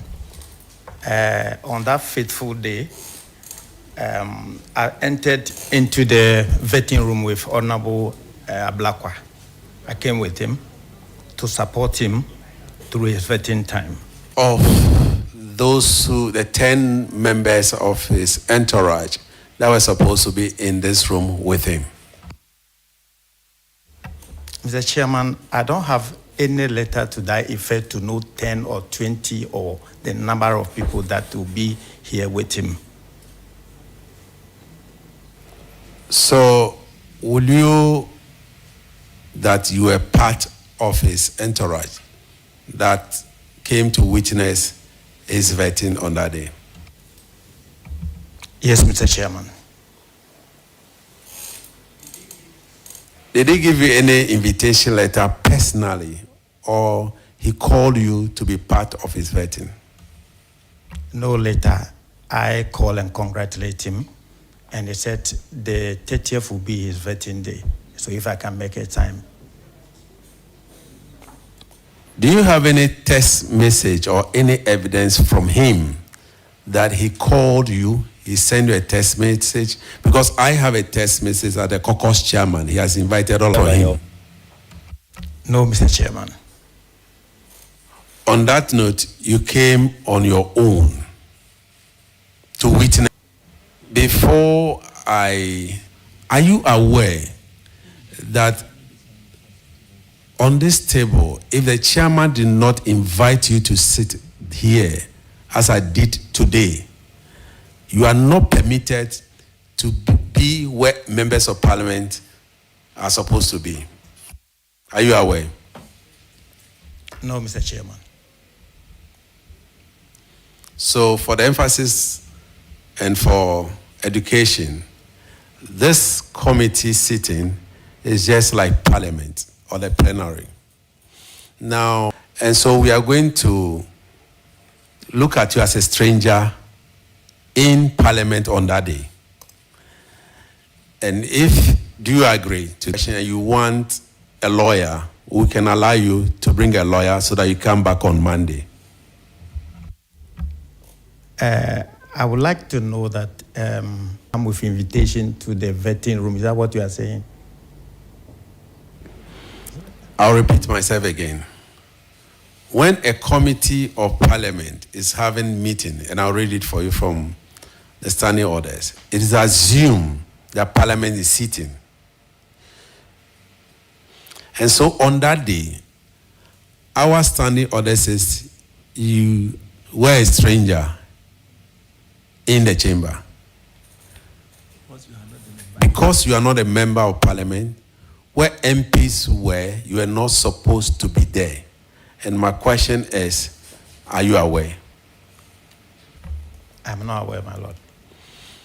Oh, Mr. Chairman. Ignorance of the law is no excuse. And there are consequences of disobeying. Do you want to come with a lawyer so that we can extend your time to Monday? I would like to come with a lawyer. Honorable members, I would want you to extend an invitation to our colleague and ask that he comes back on Monday, because there are legal issues that we need to sort out. And then we'll also invite Honorable Samuel Kujeto Ablakwa to come with him on Monday again to testify whether he indeed invited him. Members of parliament. Our standing orders talks about strangers. And if you are a stranger in parliament, there are consequences of being a discharge him, and then we can take him on Monday. Is that okay? Mr. George Glory Opeku, yeah? And then we'll also invite our colleague, Honorable Samuel Kujeto Ablakwa. Thank you. Thank you, Mr. Chairman.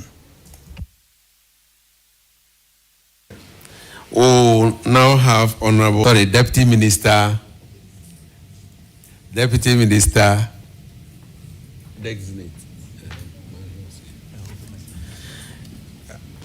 Deputy Local Government Chieftains.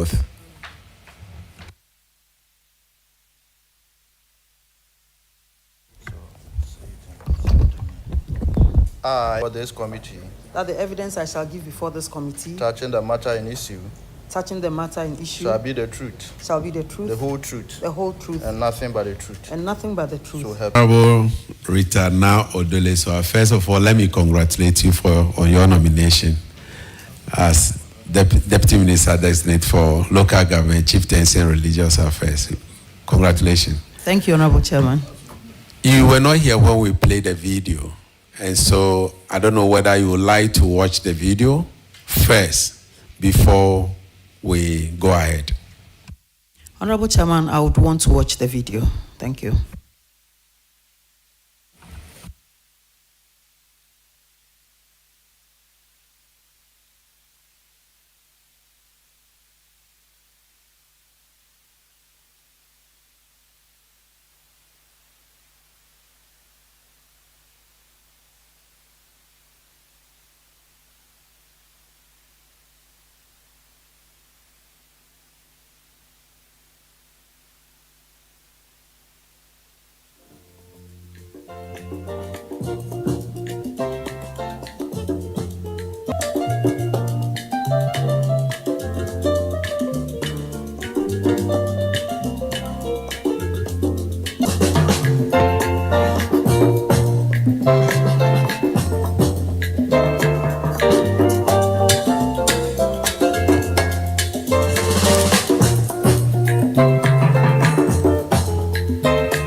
Honorable,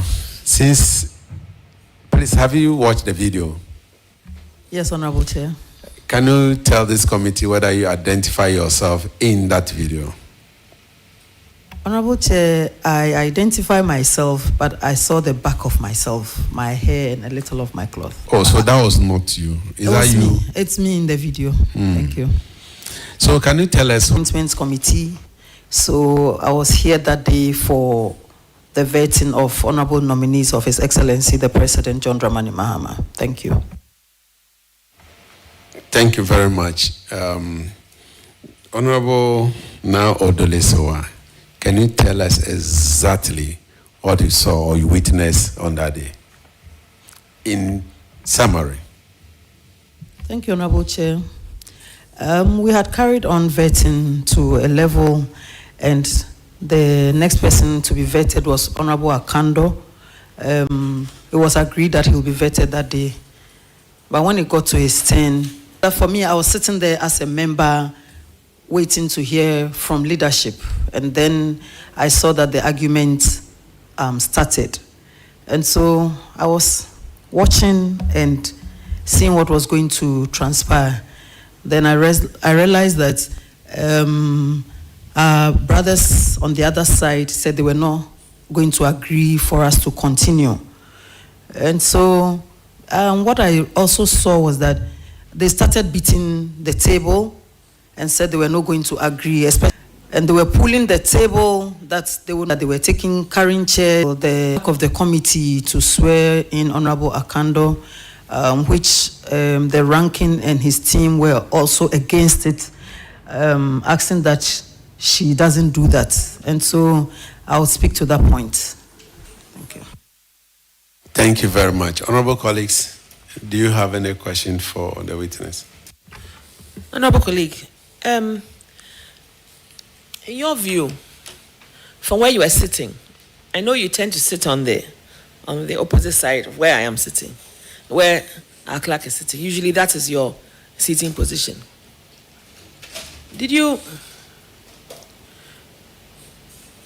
At what point did you anticipate that this situation was getting a bit out of hand? Honorable Chair, at the point where we wanted to get sitting there watching to see what was going to transpire. So did you make them calm down or stop what they were doing or something? Themselves. So I sat quietly, looking on and hoping that nothing untoward will happen. Thank you.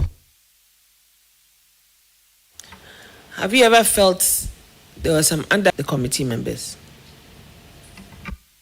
Thank you. Normally we do meet before sitting starts and views are heard from both sides. And so most of the time we come to an agreement before we start sitting. So that's what I can say. Thank you. No further questions for now, Chairman. Thank you, Honourable Chair. Honourable colleague, just since the Appointments Committee started sitting, was that the day that you actually vetted the highest number of nominees? If my memory will serve me right, it would have been that day, but because we didn't continue, and we are all aware that we didn't sit on Tuesday, so we had a backlog that we try to balance here and there. And so we agreed that for Honorable Akando, so we thought that I would say that was the day I think we had the highest number. Thank you. Did you feel unsafe at any seat? And one thing I want to say is that when you look at this hall and the number of people that come in, if there's any danger, where do you pass? And I didn't know what was going on outside this room, and so I didn't want to risk going out. That's why you saw me seated quietly in my chair. Governing this appointment, vetting, it's not the best. And so where you have visitors or guests of appointees or nominees also joining in the arguments, I saw some of them moving from where they were supposed to be and coming around the table, and I don't think that's the best. So if we can consider even the in and out and the number of people coming in, I think it will be the best for us. I really felt... I would like to ask you, we know among the leadership on the other side, we have one woman who's a first deputy. She's a woman, and I saw you sitting here. How was a composure at that time? Thank you, Honorable Chair. I would be wrong if I can say I can't watch the video, how her composure was. Thank you. I asked this question because with all the things that are happening, probably we could avert some of the situation because of the calm nature of women. So, looking at the whole episode on telly, I could see it was just in the midst of the men within, where all these things were happening. So I was asking myself, even though, but my part was a bit calm. So my expectation was that I was expecting something from, because I always want to advocate for women in leadership. I want to overrule this one because she's not here and she's billed to come on. No, she's supposed to be here today. She's not here. But since she's not here physically, I want to beg of you to ask different question. Chair, the question, because I just wanted to find out the mood, whether you overheard her coming, the leadership of the minority side, because that was my expectation. And because he wasn't on there, they didn't have the mic, so I couldn't hear what she said. So that is what I wanted to find out. Yeah, say anything at all. Thank you, Honorable Chair. She was seated, like he said, right in the midst of them, and the noise. The noise. So I didn't hear her. Thank you very much. I was also, the clerk to the committee was threatened, and I don't think that's the best for us. having the mediators or patients, I think the men should also consider us and deal with us well. Well, the minority leader apologizes to us, even on the floor of the House. So, any more questions? Otherwise, we'll discharge. And because you're on the committee, I'm going to extend this question to you, but only if you can answer it. Was there any discussion in any of your pre-sittings to modify the schedule based on the fact that you had a backlog to deal with? And was this communicated to the nominees, to your knowledge? Thank you very much, Honorable Chair.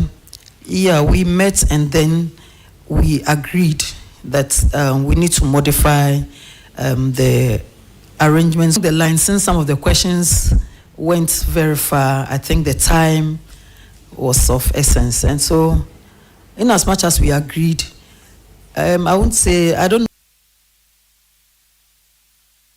If you can recall, what was the agreement with regards to scheduling? It was agreed that we'll add some of the Tuesday to the Wednesday, and then some of the Tuesday even to the Thursday. So that's what I can recall.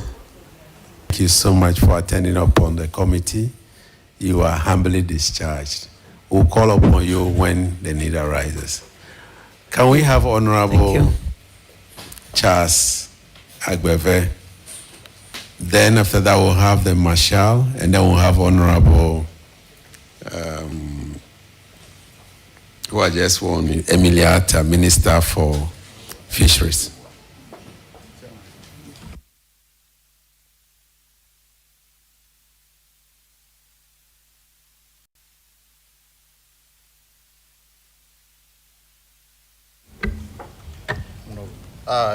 I, Charles Agbeve, swear by the Almighty God. Swear by the Almighty God. That the evidence I shall give before this committee.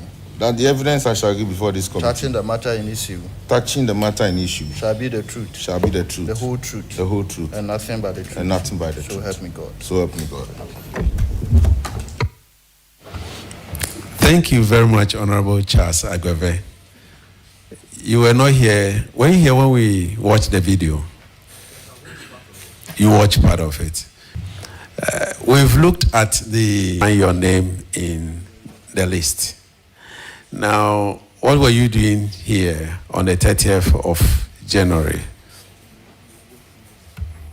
Thank you very much, Mr. Chairman. Mr. Chairman, the 9th Parliament does not have a select committee on health. I was a member of the select committee of health in the 8th Parliament. And so the Chief Whip informed us members will be invited. And so I was invited by Chief Whip together with Dr. Sebastian Sandari. I recall the then Deputy Ranking, Dr. Mark Nawani, and Honorable Hotoje, that the four of us should make ourselves available. When we come, then two of us, our names will be given to the chairman as subject matter members. So that's why I found myself here.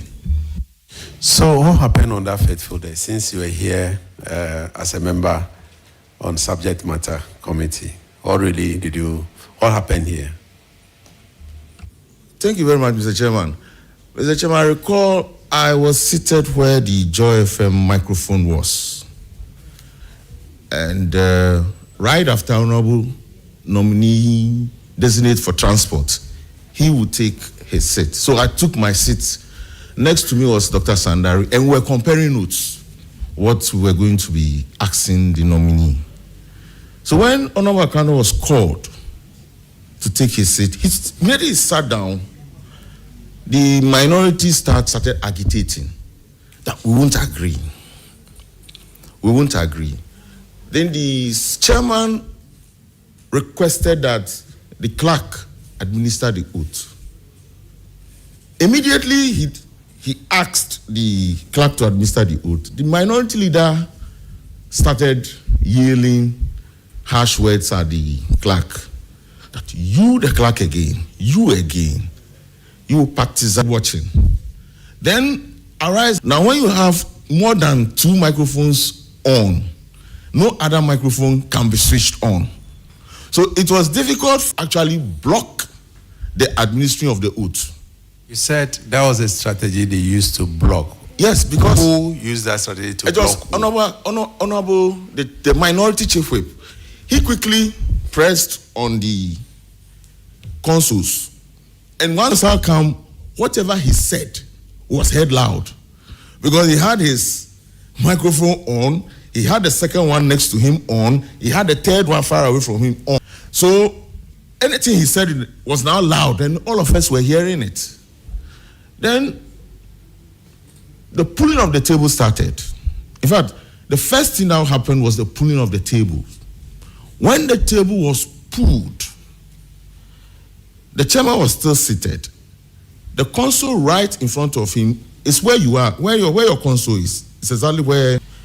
And once it fell, we saw the damage. Then I saw my chief whip here. And I saw my chief whip. In fact, before then, Honorable Jerry had come here to try and stop the oath being administered. But I saw 2 colleague MPs, in fact, first timers. I could no longer sit on my chair. So I moved to go and separate them because I thought it was getting out of hand.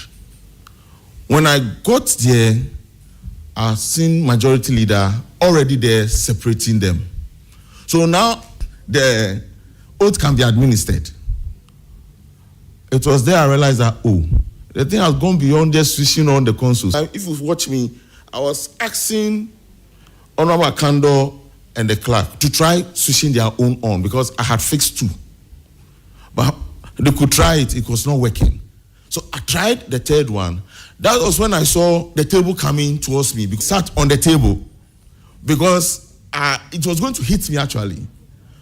If you watch the video, I jumped and sat on the table and then helped the table to come in state property. When I got onto the table, before I realized, this time around, the table had moved and it was in there. Let's move to our place. Let's move. I moved and then I came back to my sitting position. And so that's what brought me into the center of the action. First, the attack on my chief whip, who I thought was unfairly being attacked, and I needed to go separate and possibly rescue him, and then also try to fix the microphones that had been pulled out. Thank you very much for that account. I watched the video, but I didn't know the intention behind. I thought in it we'll further watch the video. I'll leave my colleagues to ask questions. Thank you, Mr. Chair. What's breaches in this room? Honorable Chair, there were a lot of breaches. A lot. Before, in fact, it was virtually impossible. So I had to go down, move through the downstairs, and then come up through this section. Because they're unbearable. We had almost, I think if I'm not mistaken, 4 of the nominees' supporters all packed here. And that was the first breach because as far as I know, when you finish yours, you must move out. But those who were yet to be vetted had all their supporters up here.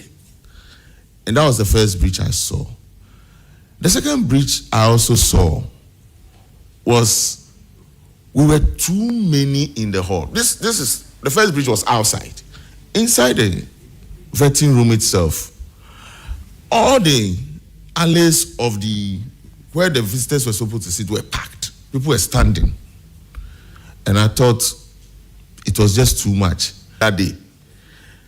Then the third breach I also saw, I thought in Parliament, I've witnessed what happened in 2017 on the floor. I had witnessed what happened when it should not happen ever again in this thing. And I would say, let them carry their sins. That's what they normally do. But this time around, what I realized was that obviously it was going to be a breach. And once that is breached, conflict. Then finally, and we had started a scuffle. If the police had not come in early, they may have been encouraged to join, because they came here to support a nominee. Fortunately, when Jerry came here, Honorable Jerry came here, he was pushed away. So they were now around the nominee, including 2 other MPs, supporting him. And so if the fight had continued, and then they were identifying that we those here were now moving in, they would have joined us. And it would have been too bad. I thought we could have averted it. If Mr. Chairman will allow me, the following day, when the nominee was invited and asked to come for vetting, I realized that there was absolute calm here. Only 10 members were invited, and only 10 Saturday. And so you could see clearly that there was clear sanity on this side until the minority walked in and started again. But this time around, we managed to handle it. All right, thank you very much for your viewpoint and for your rendition. Moving forward, you experienced it. What would you recommend moving forward in terms of, you've mentioned a bit about what maybe could be done, but moving forward with your experience and going through appointment committees, seeing these things done, what do you think should be done? And also maybe with crowd management, because now we have moved from just visitors to crowds. If you say the corridor was choked, then I wonder what was happening even on the ground, outside. Because usually people struggle to want to come upstairs to see what is happening and what things. I have observed, once your name is mentioned, if you are not careful, the whole constituency will descend here in Parliament to come and witness your vetting. You can only manage with a few numbers. When you manage with those few numbers, others will find their way in here anyway. So you can't stop the crowd. What I think we can do is to still maintain the 10 that must come into the hall. What you can do is to keep the large crowd at the members and restrict every other visitor to that point. Because even moving all the way into this square here is a security risk to our work here and to the workers of the parliamentary services and ourselves.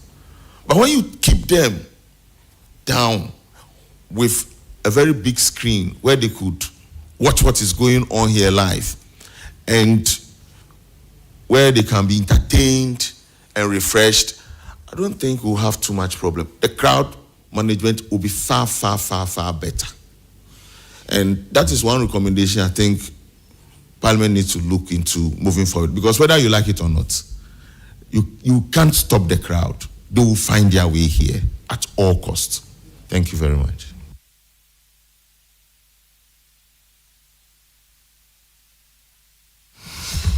Thank you, Chair.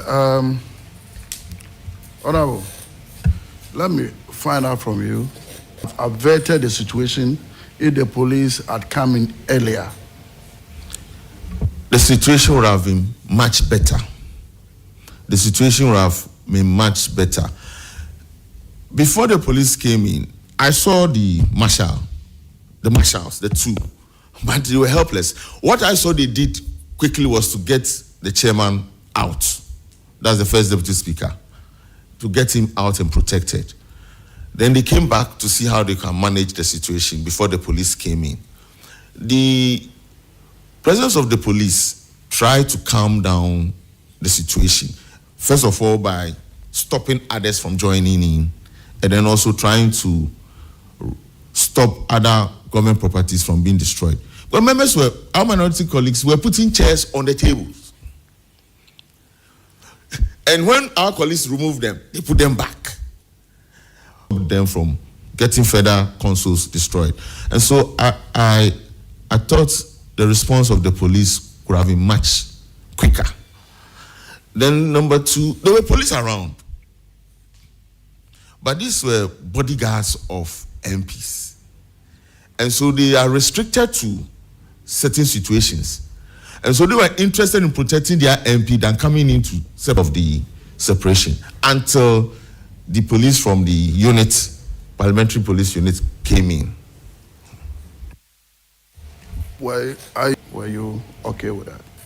Considering that, because it was a crowd situation, because it was late, we didn't have more colleagues coming in.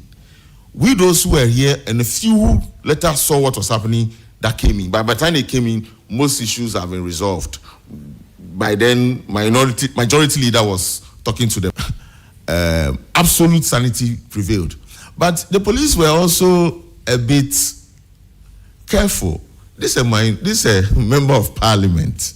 He's taking a chair and putting it on the table. How do you handle it? So you can see, even in trying to handle that, there was some diplomacy. He goes for it. When the member of parliament wants to come for the chair again, then he shields him from taking the chair. It was a difficult situation for them.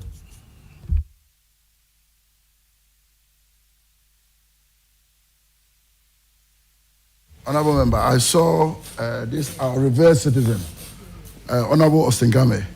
Did you see him? Yes, I saw him. I saw him adopted here. So when the whole thing started, initially, he moved in there and tried speaking to. My attention was then taken to another member trying to put a chair on the table and trying to pull a table. So I didn't know what transpired again. But I saw him very clearly trying to calm things down. Chairman, I believe that this revered man should be invited as well to testify, because he's an expert within that space. So I suggest that let's get him to be involved.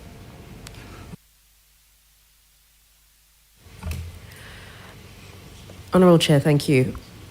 Honorable colleague, you ID cards being checked in order to have access to this building, based on how it's being checked. Thank you very much for the question. I didn't come through the main door downstairs. I came through the back door from Annex. And so when I climbed, I saw a colleague on the first floor. So I walked with him. He was going towards the new, the entrance. So I escorted him to that position before I climbed through that side. So I didn't come through the staircase, through the main entrance, no. So I wouldn't know what security measure was there at the entrance. But when I climbed out, I didn't see any visible visitors tags on them. And the truth is, some were chiefs with their entourage protecting them. And so when I was trying to push my way through, they saw my tag visibly, but they will not budge, they will not give way. So I didn't want to push further, so I just went downstairs. I know my way around, so I went down the next floor and then climbed up to the other end. But there were no visible tags on them. Thank you. My final question, you mentioned that this corridor was packed. Did you find non-members on any other floors as you tried to make your way into the vetting room? They were on the staircase. Not on the floor, but on the staircase. There are two sets of staircases. Which one? The one used through the main entrance. Correct. Very well. Thank you. Well, thank you very much, Honorable Charles Agbeve, for attending upon this committee. When we need you, we'll call you again. Thank you, and you are honorably discharged. Next time, don't be moving from your seat to go and be... We have two other witnesses here, the Marshal, Deputy Marshal, and then, you are honorably discharged. Thank you very much. You have the Deputy Marshal and the Minister for Fisheries. Deputy Marshal, can you please take your, then we'll have our minister finally. I think after the minister, we will close for the day, and then we'll address the press.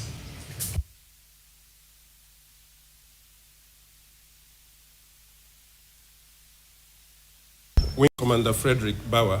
Swear by the Almighty God. Swear by the Almighty God. That the evidence I shall give before this committee. That the evidence and nothing but the truth. So help me God. So help me God.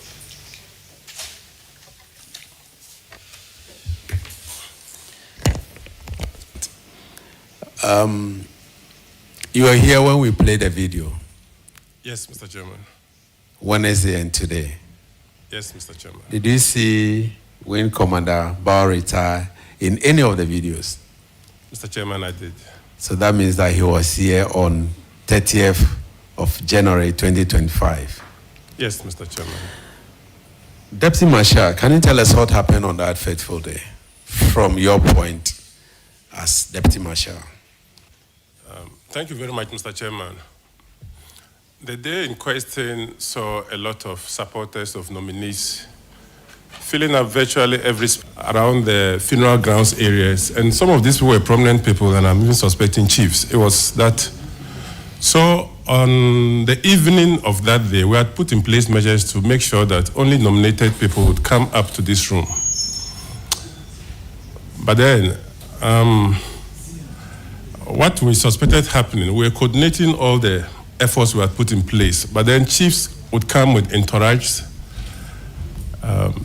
people from the ministries would come, and somehow, they managed to get access up here, even though it wasn't probably the time for their nominee. So we realized that the corridors were getting full. Down there, as we were trying to control, was also getting full. We tried preventing the drumming and dancing within the forecourt just outside the staff entrance. These were the activities happening. But around 21:45, we came up here and noticed that there was some disagreement among committee members as to whether vetting was to continue or vetting was to stop. Now, what my concentration was then to look out for strategies to try and prevent the situation from escalating into fisticuffs. So we're looking around to see what was going to happen and how best we could solve the situation. And in most of the cases, we had to get inside to just try to prevent one MP from getting physical access to the other, because that would then be fighting. That was what we were concentrating doing, and virtually we brought in some of our parliamentary broken and all that stuff. So, Mr. Chairman, basically, that was a bit of a summary of the events of the day. Thank you. Oh, I'm so sorry. Thank you, Mr. Chairman. Now, and your short testimony says that there were a lot of people around occupying the whole place, and even the car parks and then the funeral grounds. All these people who came, the question that I want to ask is, were they all properly admitted into the presence of Parliament? Were they all admitted? Because Parliament, we have a gate, and the gate is supposed to keep people at bay. I have seen people who have come and then you have been able to stop them, whether they are coming as protesters or they are coming at whatnot. I've seen it. And so that day, the people who came, were they all properly admitted into the presence of Parliament? Thank you very much, Mr. Chairman. Mr. Chairman, on the day in question, what we tried doing was to prevent buses from busing people right into the compound. But admittedly, the entire parliamentary presence does not belong to us. The state protocol area where funerals are conducted is packed there, and we virtually have no idea. And sometimes these funerals can go deep into the night. So on the question of whether all these were properly admitted, Mr. Chairman, the whole environment is not ours. Had it been that we have an area carved out called Parliament, then we could probably ensure that strict access is granted into that space. But people are not particularly prevented from walking to the precinct because there are other institutions that we occupy the general area with. So, are you saying that it is not possible for the Marshal Department to put in place any measures to control the area that you would have considered to be the area for Parliament, as against the whole is a place where you can say that from this point we are in charge? Do you have any sighting? Thank you very much, Mr. Chairman. We've made proposals, and I'm sure it's being considered by management, but it's still in the drafting point. So if that is considered, I'm sure a team might be constituted to see where best can be carved out and what measures we can put in place to make sure that there's a certain area we can at least have effective control and not then find their way into our close perimeters. Finally, we understand, we have been made to understand as a committee, the cards were issued to allow were left outside, and there was nothing to use in controlling them. We reconfigured the foyer down there with a number of chairs. About 200 chairs were organized there with television screens on to transmit this process live for those who were coming and maybe it wasn't their time to come in. But Mr. Chairman, the numbers we had on that day, chiefs came. I mean, a chief would come with one invitation card, but he had 20 people following him. They are well accosted customarily. Even the police we had put in there to stop them, sometimes as a matter of traditional courtesy, would end up, giving way for them to come, because some of these people were elderly from Damango, and these were the challenges they had down there, even though we had put measures in place to prevent that. If you didn't have a card, invitation card, you wouldn't find yourself into this room. But if a chief comes and his entourage is about 15, there's one card. Chiefs do not walk alone. Those were the challenges.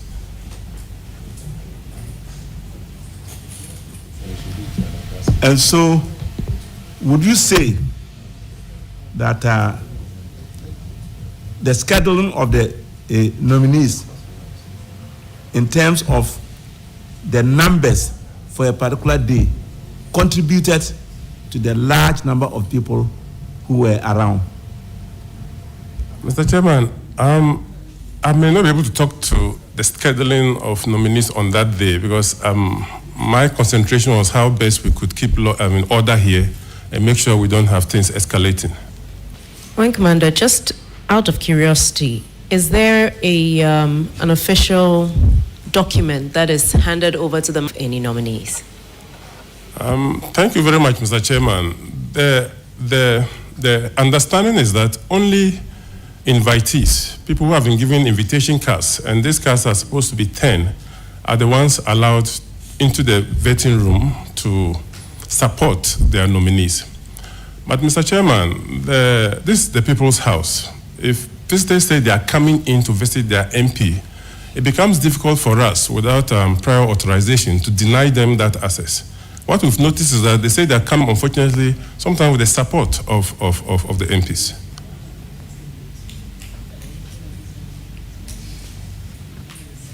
Thank you very much, Honorable Chair. I'll ask the question again. Is there a document that comes to the Marshal on any given day? Officially, do you have a list of who is supposed to be here? Yes, Mr. Chairman, that document counts. But on this particular occasion, I think the certainty of who was to be vetted on the particular day, clarity wasn't there. And what I noticed was that on the Wednesday, we had to go and bring in Oliver Vemaho. In fact, I had to take the summon to him. And so sitting was suspended. Was not done on that particular day. So I suspected that the leftover of in the compound already, and where to sleep was a challenge. In fact, when we were going home on Wednesday, myself and my colleague, we realized people were making do with the spaces just to find a place to sleep, and it was pathetic because most of these were elderly females. To the Marshal's Department stating that there was a shift and there would be more people, and who those people were. Is that correct? Is that correct? None that I saw. I might need to confer with my colleague to see if he saw that formal communication. But to my person, I did not see that. Because on that Wednesday, it was late when we took the summon to the gentleman. Please do confirm and let the clerk know before we finalize our report. We want it to be part of the report. Okay. Yes, Mr. Chairman.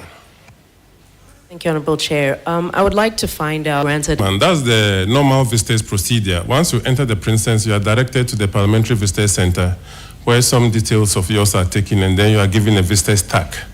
And then you go to the particular floor or particular MP you are looking for. But on this particular set day, I think even way beyond the 1700 hours that normal visitors come in, others had trunked in. And frankly speaking, they didn't all go through the visitors center to get identification tags. So we kept most of those ones at bay down there, and they were in the foyer watching TV and watching the proceedings.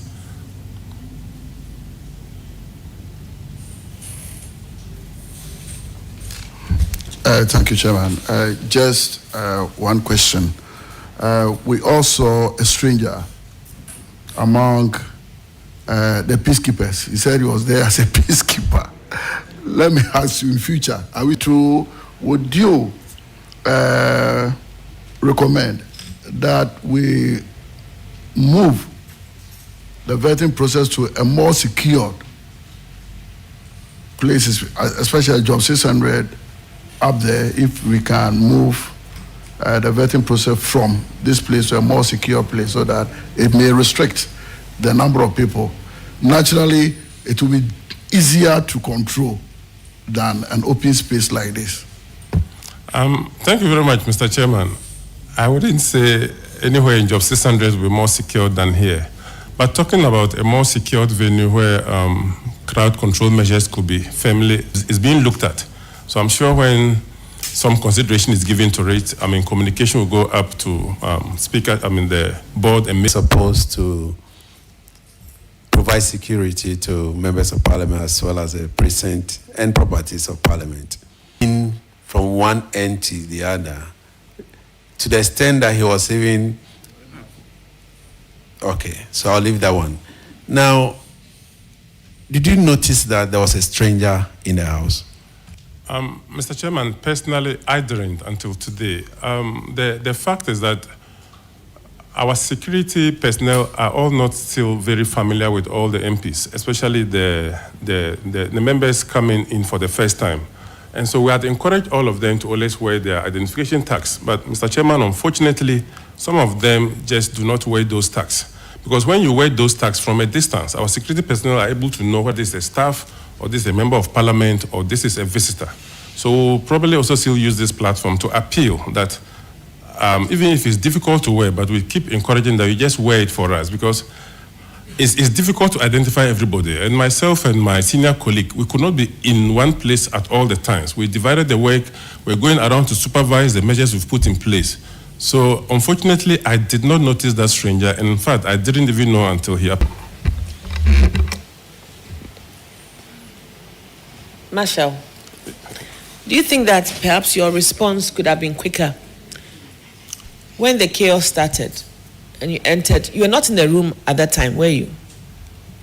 Mr. Chairman, and when we entered, what we usually want democratic dispensation, what we try to do when we enter and members of parliament are screaming to assist with that, because if he, and in observing that, they don't have. That still didn't answer my question, whether you think your response was on time or a bit delayed. Mr. Chairman, it's a very difficult question for me because in the other uniformed police to come in. But Mr. Chairman, we had police in civil clothing who work with PPU. They were all in the room. We're all trying to do separations, calm down issues, try to mediate. I had to pull a number of MPs to the adjoining offices just to convince them that there was no need for us to go into this because cameras were watching, and some of it worked. So those are some of the things we're doing behind the cameras and behind the scenes. But as to whether the intervention was early or timely, the difficult thing is that if we move in 20 or 30 policemen into the room, it may be seen as intimidation.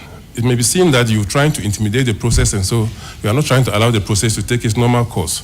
So we do all this balancing, and when we realize it's getting out of hand, then we move in the schedule. In fact, are you given the schedule for vetting? Typically, is your department given the schedules? Yes, Mr. Chairman, we are given a schedule for vetting. But So you are given for that day as well? I explained the circumstances of that day that I would verify with my colleague and get back. Okay. Do you screen people for, because of a knife, something? Did that take place? Mr. Chairman, thank you very much. The challenge with those crowds is just one of the issues the honorable member has mentioned, and we're looking at measures at which, even from the main entrance, all such screening will take place. But like I mentioned earlier, having complete and thorough screening of people from the main entrances to the Princess of Parliament, where we do not completely own, becomes a bit of a challenge. Okay, so my last question is, as marshals, you see to the whole premises, but there are times when people, even on ordinary days, they come into the lifts and they can meander their way through all the corridors and all that. That also falls within your purview, doesn't it? And what are you doing about that? Mr. Chairman, it does. Most of our corridors have access doors, which can be opened with your ID card and badges. But respectfully, I don't know about honorable members, but most staff sometimes don't use the access badges to open the doors. And even in some of the floors in Job 600, realize members, because some of them don't wear their ID cards, which have access to open the corridors. The doors are left opened. And so one visitor who says is coming to second floor ends up at the 8th floor. Because ideally, when you go to the visitor center, you are only directed to that particular floor. And there are receptionists on each floor to help you access that particular MP and step out. But the challenge is that the visitor comes and then decides that he has remembered another MP he wants to see on another floor. And then the floor door is opened. So he might just end up getting there. We're trying to put in place measures to make sure we have men on all the floor. But as it is now, because of challenges in manpower and resources, we're not able to effectively. All right, thank you. Thank you for your insight. Wind Commander Bauer, I have only one question for you. From some of their colleagues who were on, they have two of them who were to be grilled or who do not allow them to go through the vetting. These are all early warning signals. But do you have any intelligence in here that picks signals that there was going to be chaos on that day? Mr. Chairman, the intelligence we picked was that we were going to be overwhelmed with crowd. That much we did. So we requested for assistance from the police to give us more men. But even then with that, but as to whether there will be chaos on the vetting room, I would see that as maybe one particular member may be given a lot of questions. We didn't anticipate the chaos being members of parliament getting at each other. I hope you have reported this to management. Mr. Chairman, that is true. Okay. So we can get that report from management to aid us in writing our report. Well, Mr. Chairman, we'll talk to him and see whether we can forward same to you. Report on the chaos. Yes. Thank you for attending upon this committee. Our sister take an oath. I don't know whether she would like to watch the videos first. Okay.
I I, Emilia Arthur, swear by the Almighty God swear by the Almighty God that the evidence I shall give before this committee, truth, shall be the truth. the whole. Thank you very much, Honorable Minister.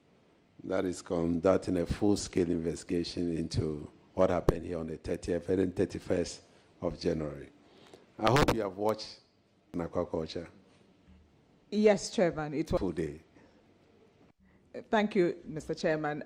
As a member of Parliament, I had one, come here to participate in the process, and two, to support some of the people who were being vetted on that day, especially the Minister for Health.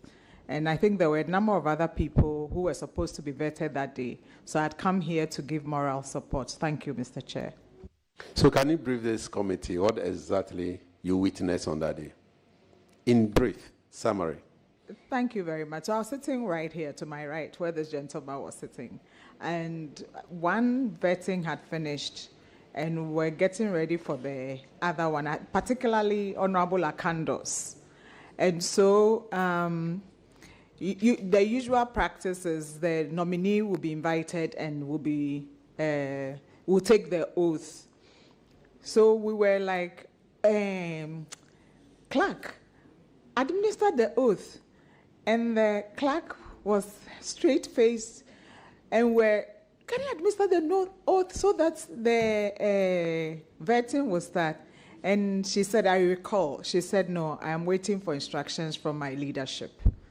So we were here, and then by the time I realized on the table, the next thing I see some of the members of the minority walk over here where Honorable Akando was standing, and they were surrounding him. And that was when I got alarmed and shoved the minority MPs away from Honorable Akando, and they took position. So that was when I was talking. Parliament. What is all this about? Were you traumatized? All this about? Were you traumatized? I was. Or surprised? I was like, hey.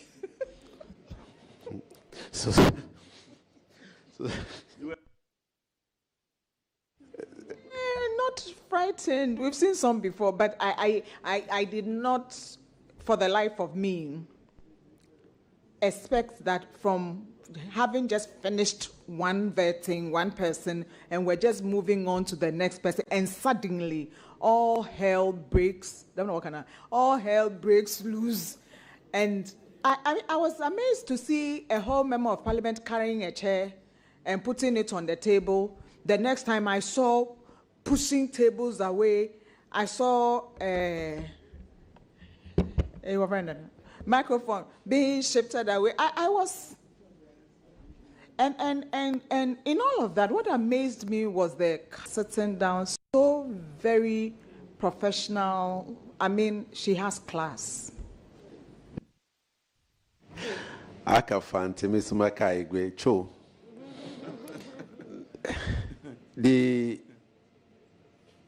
You seems to not to be clearly here on that day from your narration. You only, even though you were here physically. I was here, sitting here. And now, was there, you just mentioned that you saw some members from the majority side came to the rescue of Honorable Akando. Can you identify those majority from the majority side? Yes. When I see him, I'll see him. I know the name, but it's not coming now. So we'll show you a picture now for you to identify whether he was the one. Okay, sir. Thank you, Chairman.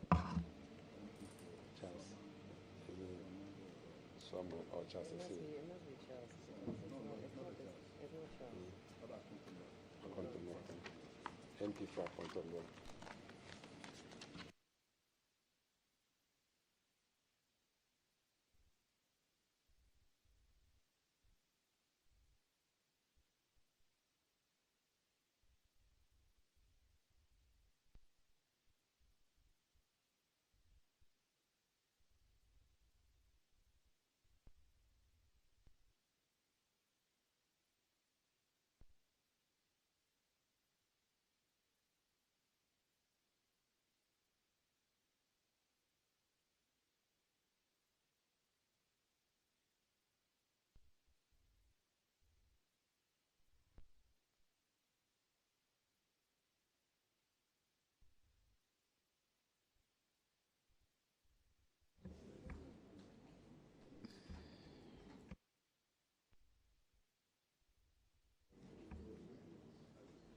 Mr. Chairman, it's also in this video. I don't know if I can. Okay.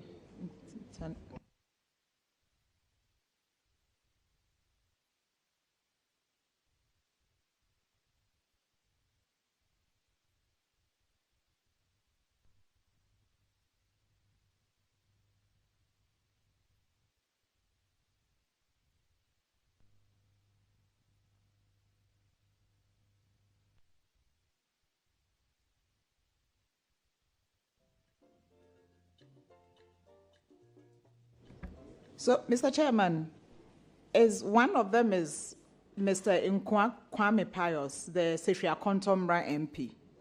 He came by to surround Honorable Akando.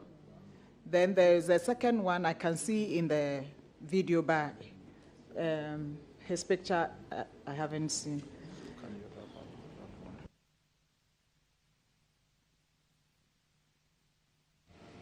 Thank you very much for at least identifying one person.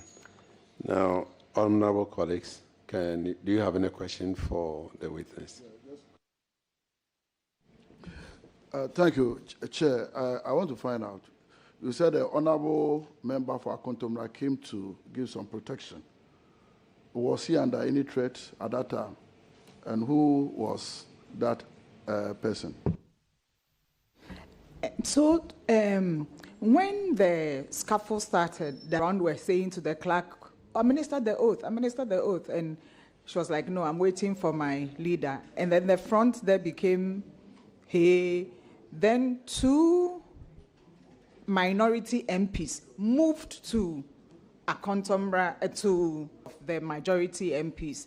But I think then they quickly moved and came and sort of removed the minority MPs away from their colleague, Honorable Akando, and they took position there. I don't know whether it was for protection or whatever, but that's what they did, and I think it's just a natural thing to want to protect your own. Nobody knew what would have happened here as a result of all that carrying of chairs. To where the nominee, can you identify them? When I see the pictures, I can identify. I remember one fair-colored one. I don't recollect the name, but when I see the pictures, I'll be able to tell. Yeah.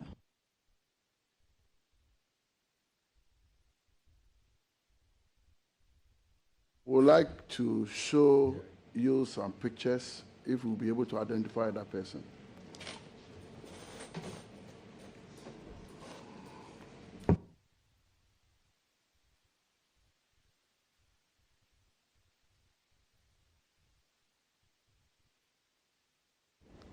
Yes, I recognize Mr. Shaib Ahmed Jerry Wejagbawi. I recognize him being one of the people who came to. His intention for coming to stand by Honorable Akando, I cannot tell, but certainly he was one of them who came to stand by him. And I remember me saying, what are you people doing here? What are you people doing there? Then Pius and the other came and took over. So that is the second deputy minority whip, one of the members who were suspended and recalled back. Okay. Any other further questions? Yours was so short. Thank you very much for attending upon this committee. We are grateful to you, Honorable Minister. We will call you again when the need arises. You are discharged. Thank you very much, Chair.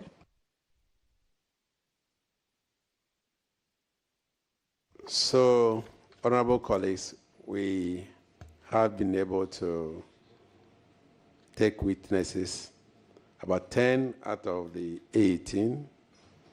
We have Honorable Ahin, Honorable Konis Dauda, Honorable Dominic Bigna Adana Nitiwo, Honorable Charles, as he was just identified by Honorable Minister for Fisheries. These are the honorable members who were supposed to appear before us today, Friday, since it was postponed. And they were not able to make it. We've not had any indication from the clerk. We would request respectfully that you invite them in addition to the following members of parliament who are supposed to be here on Monday. Honorable Alexander Peño Makin, Honorable Frank Anodompre, Honorable Roxanne Nelson Eche Kwame Dapamakbo, Honorable Jerry Ahmed Shaib, Honorable Al-Hassan Tampuli Suleimana, Honorable Michael Ochribefi, Honorable Rudolph Amaku Jampa, Honorable Mustafa Yusuf, Dr. Fred Chei Asamoah, Honorable, and then you add again Mr. George Glory Opeku and Honorable Samuel Kujeto Blakwa to witness for him. He is to come with his counsel. On that note, I want to thank all of you. We have come to the end of today's sitting. We will continue with the public hearing, and I want to repeat it again. We'll continue with the public hearing again on Monday, 10 o'clock, to continue with in the breaking of chairs, tables, and so on and so forth. And so, members of the media, we will ask and beg of you that Monday you'll be with us. The Clerk of Parliament will also be joining us on Monday as well. We've invited him, and so he should be here because he was visibly seen in the video as well. Thank you very much and we hope that by the end of Monday, we'll come to a conclusion and our report will be sent to the Speaker. We also add that we've requested Mr. Speaker to extend 2 more days. We're supposed to present our report on Monday, but since we have lost 2 days, we requested Mr. Speaker to extend it, and God bless our homeland, Ghana.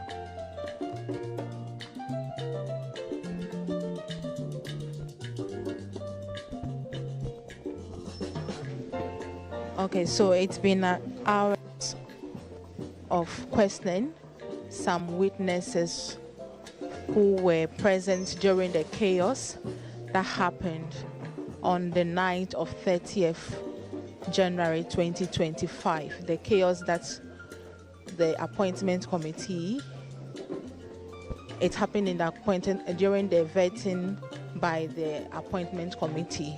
Now, today, the committee was supposed to question about 18 people, but according to the chairperson of the committee, only 10 were present. And from sources, about the 8 that were left, most of them are, but earlier in the chamber. I'm not biased. We all see what we've done here. And we were being surprised that they were not here. So we are waiting for them Monday. If they are not here on Monday, we invoke constitutional provision as well as the standing orders. Yesterday, when you spoke to journalists, you did indicate that Administering has participated in this process. Sort of. Are you surprised by that? I am surprised because you met him on the first day, you saw him on the first day. So I don't know where that accusation of biasness. To the Speaker, asking that you be removed. I don't know. Speaker will have to admit that memo, but we will continue our work on Monday. Okay. Did you invite the witnesses from the minority side of?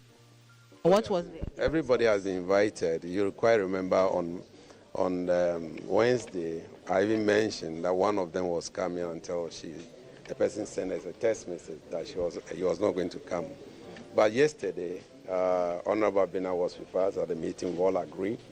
And so we're surprised that she wasn't here today.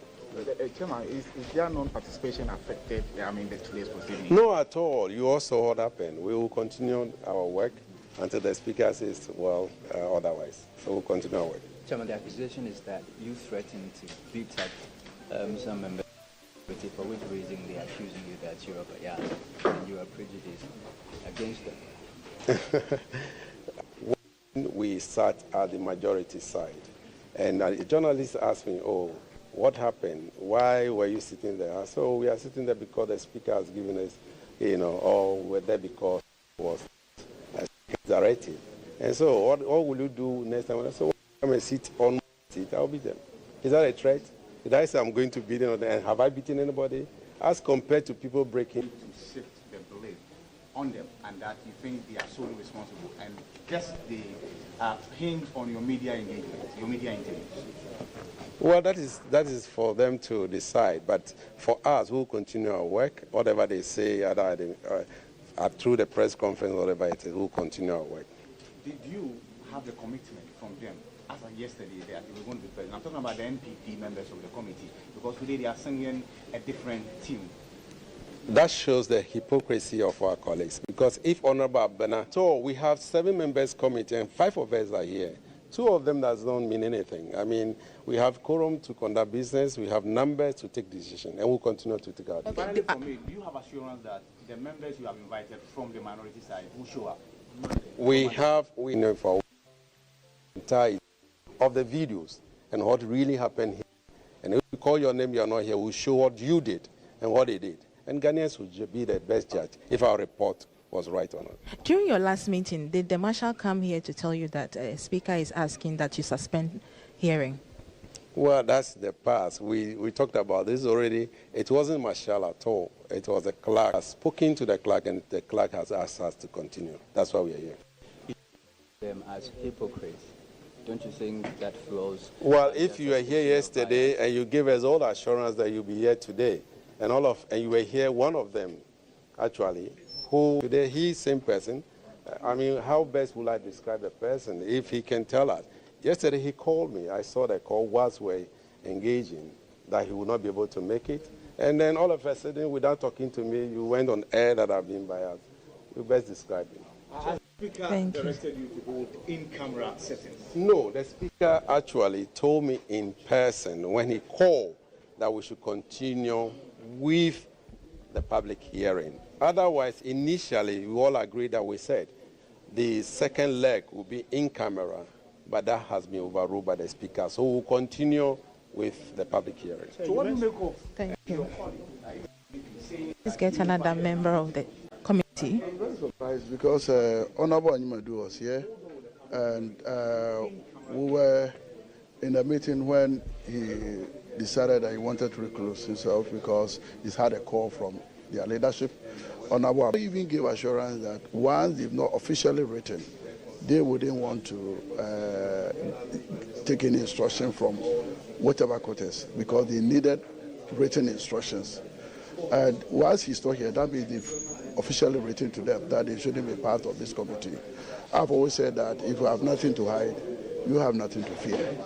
And looking at what is going on, it's so glaring that they were the culprits. You remember, we were sitting when the clerk asked us to end everything abruptly. And later we realized that Wafenyo that was trying to convince the majority side to use today's suspense so that we can have closer discussion and not this public hearing. They are not happy with it because I'm sure most of them are not happy with their conduct. Yes, because honorable members of parliament and way things went, they are not happy with that. But if you want to negotiate, I don't think that is the way to go. At least you should have been here to also defend your stand. As this has been a balanced work. If they are decided to be here, unfortunately, we don't have it. But at least we need to work and present our report. Okay, so will you still present your report if they don't come on Monday? Will you still go ahead to present your report? We will do exactly that because we have a mandate and we need to... Majority side coming to be questioned. Are you satisfied with the responses from the witnesses you've questioned so far? We were not very sure we were going to get all the witnesses because those who were located in the video, even though we invited a lot one from the minority side, because we leave it to the public to judge themselves because we all knew what really happened on that fateful day. So I'm sure they are not very proud of what they did, so they wouldn't want to even explain anything. That is that. So it's over on our records anyway, and that record will not be any good record, I'm sure. Has the committee, or is the committee planning to invite members of the media to also come and testify? Because they also reported on the issue. I believe the committee would have to take a decision on that. For now, we have not, but I think it's a good suggestion that we have to. We can also further the minority side will say we are being the testimony so far, what people have said. I am also inclined that we made mistake, even majority side. There was a mistake somewhere, because how do you give 1 hour each? You know, the schedules problems with it. So it's that everything that happened on that fateful day, the minority alone, will also come to. Now, finally, have you heard from the speaker since your last hearing? Yes, we have the mandate of the speaker, and the speaker gave us the go-ahead to do what we are doing. And I think we are on course. Yes, a report to present. Okay. Thank you very much. So, hours of questioning from the special committee set up by Speaker to investigate the chaos that happened on the 9th of 30th January 2025. So far, the committee today has questioned about 10 people out of 18 that they plan to interview or to question the rest of the 8, and then from there they will report to the plenary.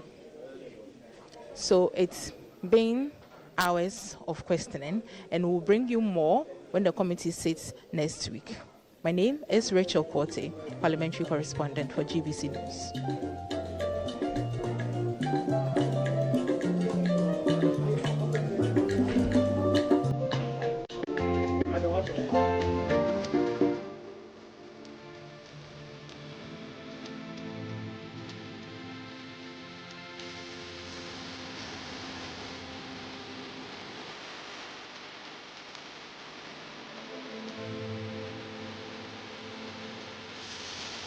GTV, the authentic and trusted voice of Ghana, with physical and intellectual disabilities to enable them to thrive and live independently irrespective of their challenges. This is because many children with disabilities face barriers to accessing specialized medical care. The center, through its efforts, tries to bridge the gap by providing the medical needs of the children. However, their resources are public to support it with financial resources. Through a counterpart funding initiative with an anonymous donor, the center is hoping to raise $5,000 to transform the lives of the children. Donations can be made through the MTN. Monies could be paid to the Nsawam branch of the GCB Bank, account number 216-101-006-2494, account name Orthopedic Training Center. Every donation is needed to help these children to overcome the barriers to their disabilities.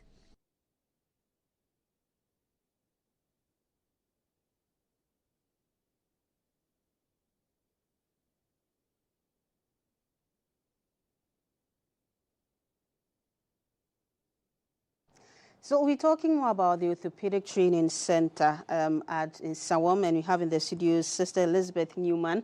I'm told that she's been in the country for 50 years. She just celebrated the 50th anniversary in the country. Congratulations. Thank you very much. And we're also joined by Public Relations Officer of the Center, Mr. Eliezer Asante. Yes, please. Now, both lady and gentlemen, you're welcome to our studios. Now, first tell us more about this Orthopedic Training Center. What exactly do you do? Okay, the Orthopedic Training Center has been in existence since 1961, and we have a large orthopedic workshop. We have a children's department. We have a mobile unit that travels throughout the country. We have a college that trains orthopedic technicians, both men and women. We have now a cerebral palsy daycare for children in our area. And our recent development was that we opened a large orthopedic workshop in Wali Wali so our patients in the north could be taken care of closer to home. That's quite impressive. Now, this project you've launched for $5,000. How critical is it in dealing with the cases of cerebral palsy? Okay, it's very critical. We are seeing more and more cerebral palsy children come to the center. And what we have noticed is that most of the parents, particularly the moms or the caretakers, they cannot afford the medication that the children need in order to prevent seizures. And so they are dealing with our best to reach out and on a monthly basis support right now maybe 5 or 6, but it's very expensive. So we want to expand that. We want to encourage people to give to this fund so that we can help more cerebral palsy children who need medication, and really an appeal that some of this medication could be put on the insurance. Better life, to be more calm, because a lot of it takes away the spasticity, and really do something. We've seen great changes in children. We've seen a child who was left close to our place on the road. We took him in about 5 years ago. He was nonverbal, could not walk, cannot feed himself. And last year, with medication, he's walking. Wow. You know, so that's a tremendous advancement. And we're hoping if we can get a speech therapist, we know he'll start talking. To cater for these children, especially considering the projects you have now and the ones you have in the north. Yes. Well, of course, for the year that we are in, we do set long-term goals. And for the $5,000 we've said is something we can see we can work with a period of time. But I can tell you absolutely it is not absolutely enough. We definitely would need more.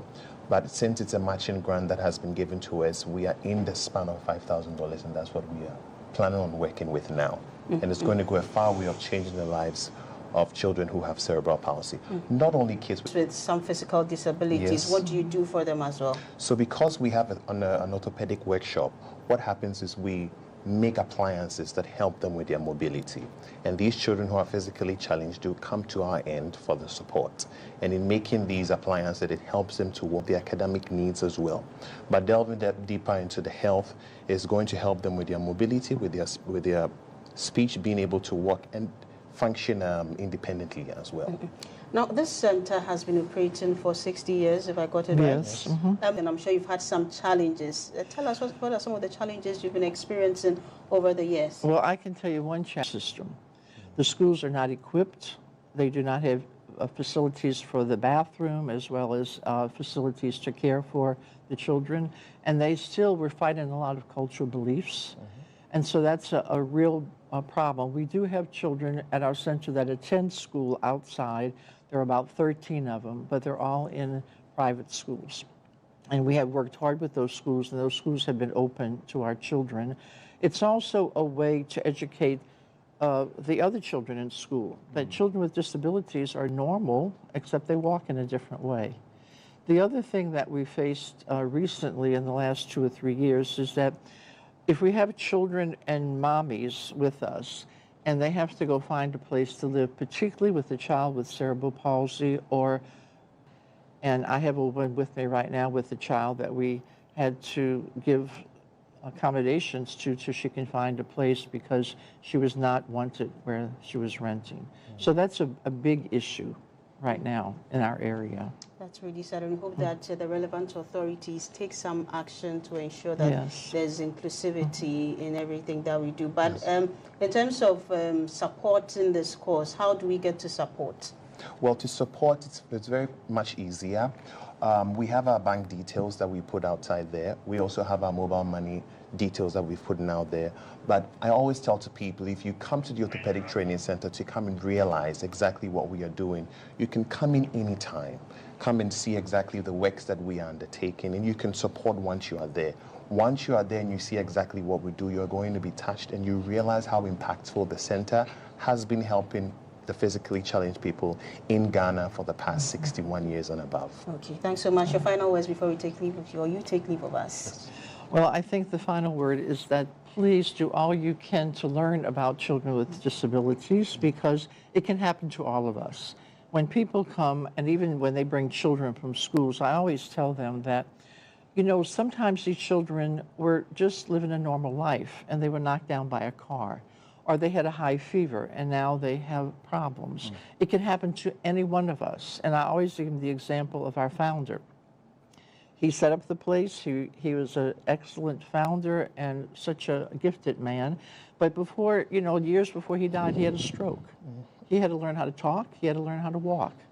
And so it could happen to any of us. So please do not say things about or to children particularly that are offensive because of their disability. They have nothing to do with that. Okay. So thank you so very much for having us. Thank you for joining us. Yeah, and I've been joined in the studio by Sister Elizabeth Newman-Ann, and then the public relations. Now, take time, get to the Orthopedic Training Center at Nsawam, go support them.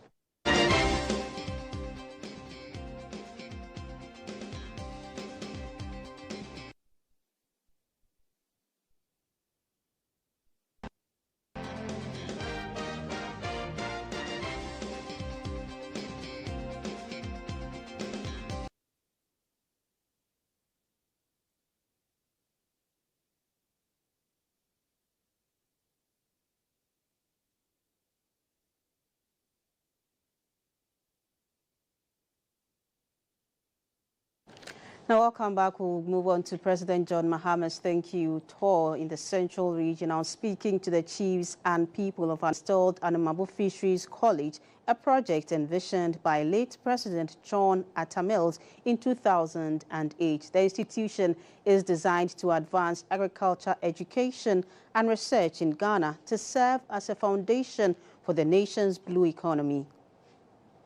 Anumabo Fisheries College, located in Buranamwa town in Anumabo in the Central Region. The project was conceived in 2008 when the late President John Evans Atta Mills, during his campaign, promised the people of Anumabo an institution dedicated to agriculture studies. Upon assuming office, President Mills initiated the design phase and his successor, President Mahama, ensured construction commenced. By the end of President Mahama's term in 2016, significant progress had been made. The college, designed to accommodate 300 students, had fish ponds. Essential installations such as generators and air conditioners were also in place, with only a few finishing touches remaining to complete Phase 1 before transitioning to Phase 2.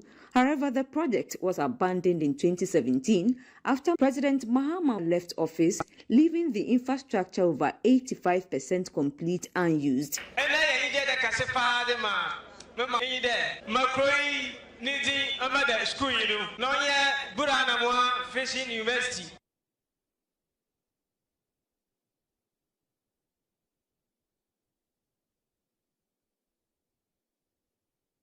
Was the one I was a boom. Mayetta said there. See at a thing him bay war a puyadra or boyhen.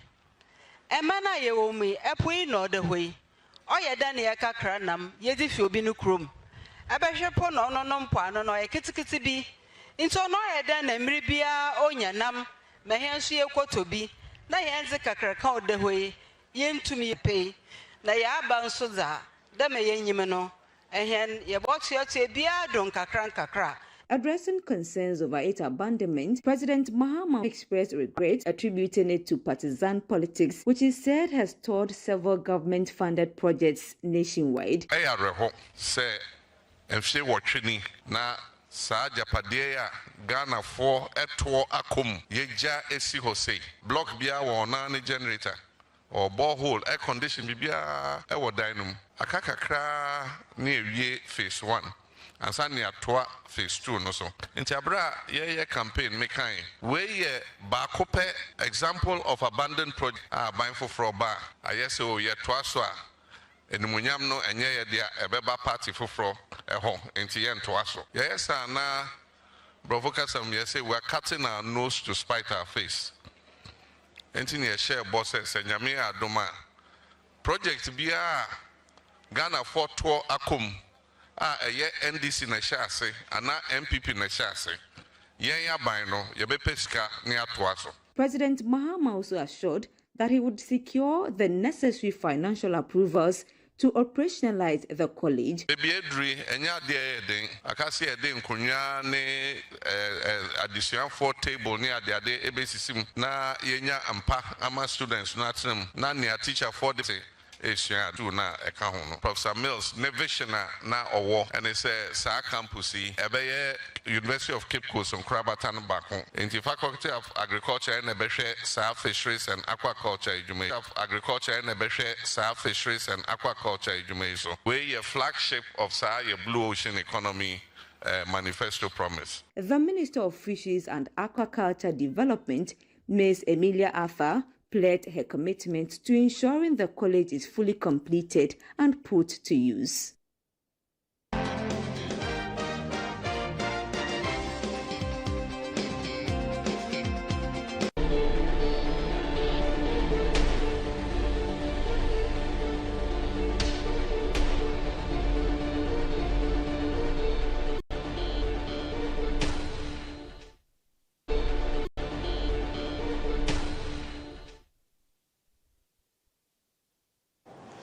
Now let's now move on to business news. Holders of Ghana's gold coin are cashing in as the price of the metal exceeds its November inaugural price of 45,020 Ghana cedis announced. 22,409 cedis have announced and 11,188 Ghana cedis a quarter ounce. On the market today, an ounce of the gold coin is selling at 45,600 and 24.64 Ghana cedis. The gold coin was introduced by the Bank of Ghana in November to provide alternative investment options for investors while stabilizing the Ghana cedi. Since its inaugural and stable gold price, the price has however witnessed an upward trend since January as the price of gold rises and the cedi records some level of depreciation. On the market today, half an ounce of the coin is going for 23,225 Ghana cedis 19 pesos. A quarter ounce at 12,056 cedis 77 pesos. The price is based on the London Bullion Market Association price of $2,838.95 and the Bloomberg Ghana cedi dollar exchange rate of 15 cedis 41 pesos. The mine is optimistic of a ratification of its Ewoya mining lease by Parliament. Responding to public concerns about the delay and possible nullification of the deal, the company assures investors it is still in talks with government agencies regarding the ratification of the mining lease. A statement released by the company notes that Atlantic Lithium is pleased to continue to work with the government of Ghana and all stakeholders to progress the Ewoya lithium project. The company remains in limbo as it awaits in late 2024, then leaving the project's timeline uncertain. Atlantic Lithium is spearheading Ghana's efforts to establish its first lithium-producing mine with the Ewoya lithium project as its core. The project represents a significant discovery promising to enhance Ghana's standing in the global lithium market.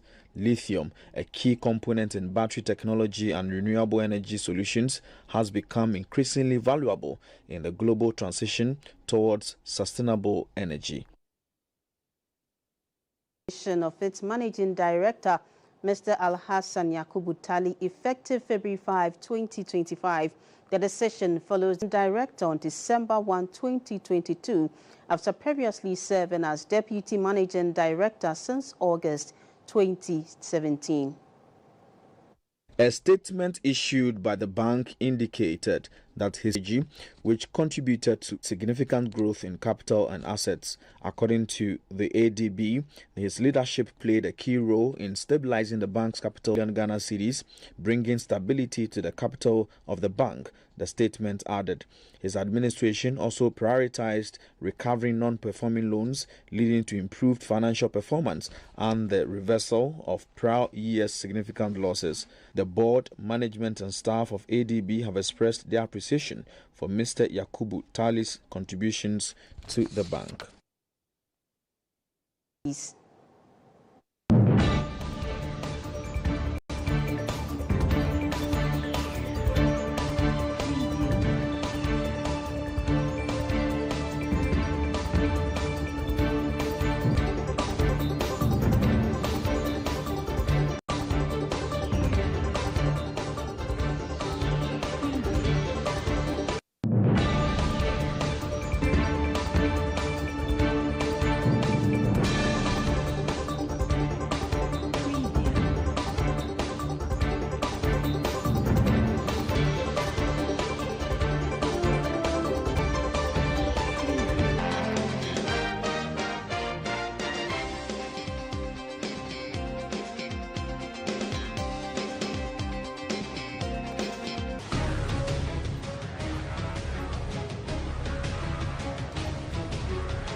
Now let's do the international news. And South African President Cyril Ramaphosa has warned of rising nationalism and protectionism in his annual address, asserting that his country will not be bullied amid U.S. funding cuts. The remarks followed U.S. President Donald Trump's decision to freeze global aid for 90 days, including funds supporting South Africa's HIV and AIDS programs, which account for 17% of the country's HIV law, calling it a massive human rights violation. Ramaphosa dismissed the claims as misinformation, emphasizing that the law aims at redistributing unused land while maintaining legal safeguards. His government is exploring ways to sustain HIV and AIDS services despite the U.S. freeze.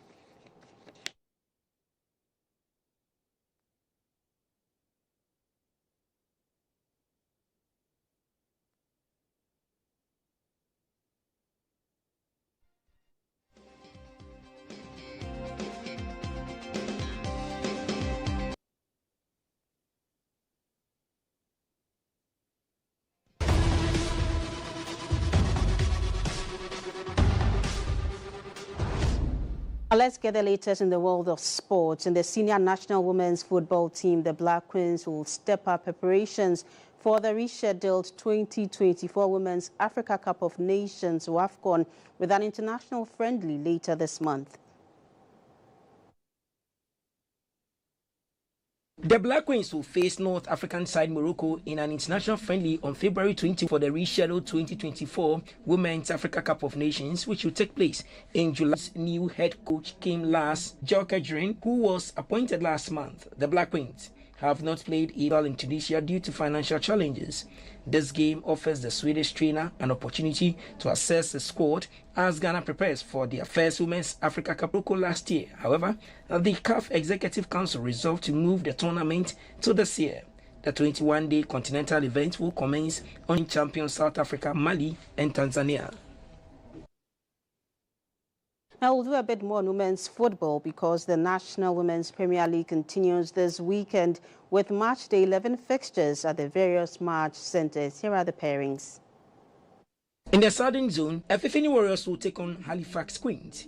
Jonina Ladies battles Berry Ladies. Hazakes Ladies face Soccer Intellectuals. Lady Strikers tackles Faith Ladies. And Army Ladies welcomes Police Ladies. In the Northern Zone, Kumasi Sports Academy welcomes FC Pimdakwa Ladies. Prisons Ladies then takes on Sunshining Ladies. And Fusu Royal Ladies faces Dreams Ladies.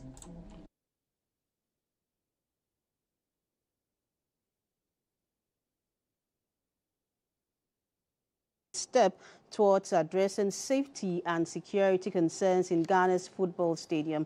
In a meeting with the Executive Council of the Police Service is committed to finding solutions to improve safety and security and avoid violence in stadium.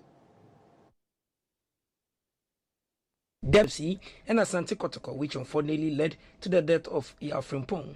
The meeting, attended by the top management of the Ghana Police Service, was held behind closed doors. It was to enable everyone to contribute freely to find the needed solutions and improvements to safety and security at football matches. The meeting has officials and spectators. In all, there were 33 points of action for improvement, some of which the IGP and his team immediately approved for implementation. They included the appointment and the Ghana Football Association, the establishment of a sports policing unit where it will be dedicated to engaging supporters group regularly on safety and security at games to build more collaborative relationship at matches. The inclusion of sports policing, the police will deploy intelligence around teams and deploy a blueprint on fan education to promote a safer and more respectful fan culture in honor of the late Francis Nana Iya Frimpong. Dr. Akufu Dampare emphasized the police service commitment to addressing the issue, stating, "We are committed to fixing the problem."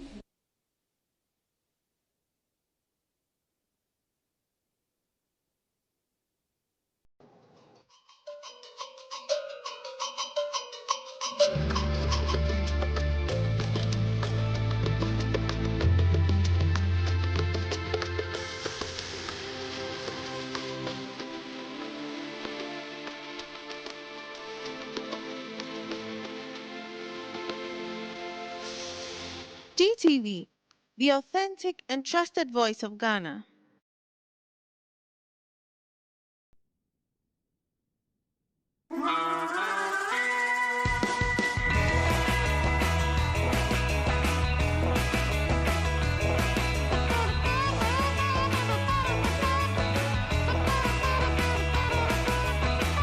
Оазис Оскара. Суперприз.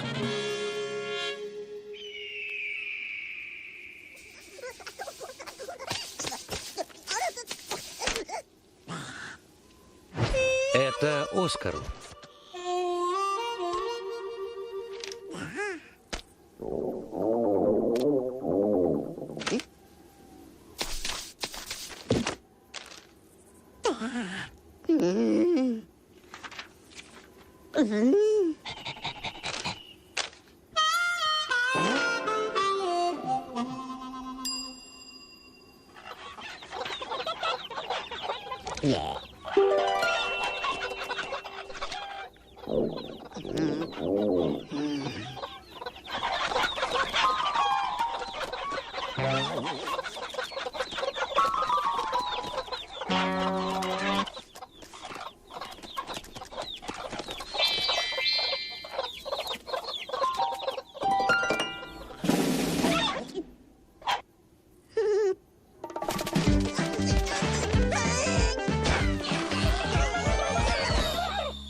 Это Бак.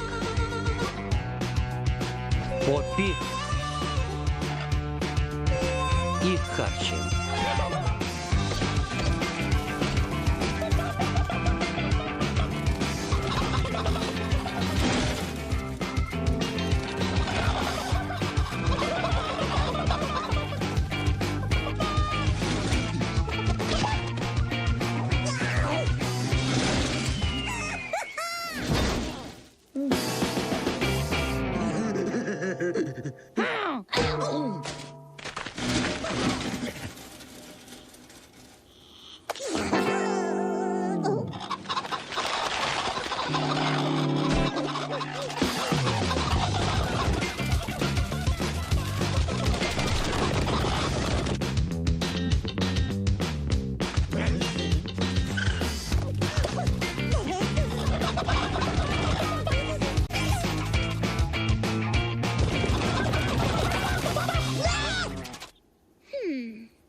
Оазис Оскара.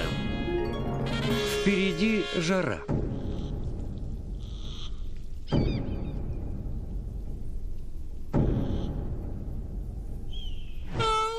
Это...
Это Поппи, Бак и Харчи.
Это Рокко.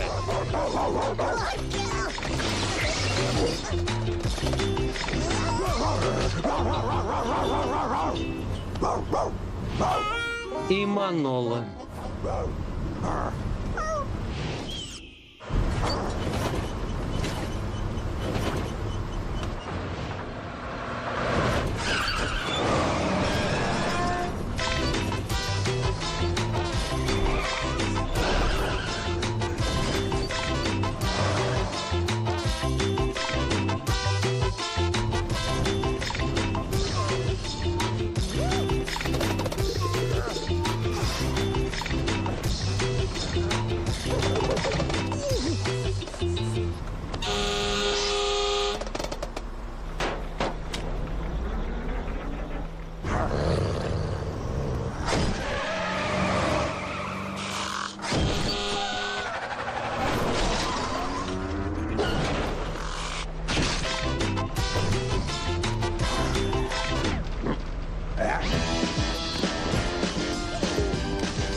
Оазис Оскара. Ящерица на Луне.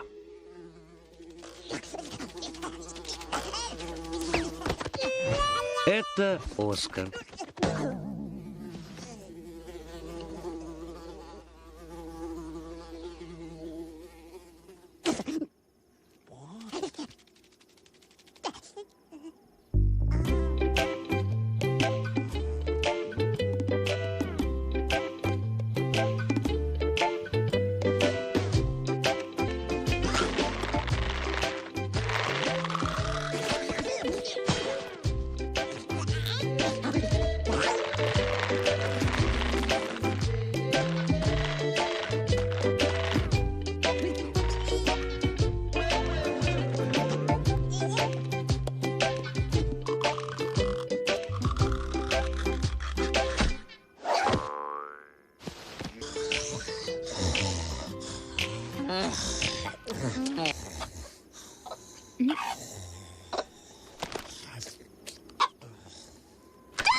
Это Поппи.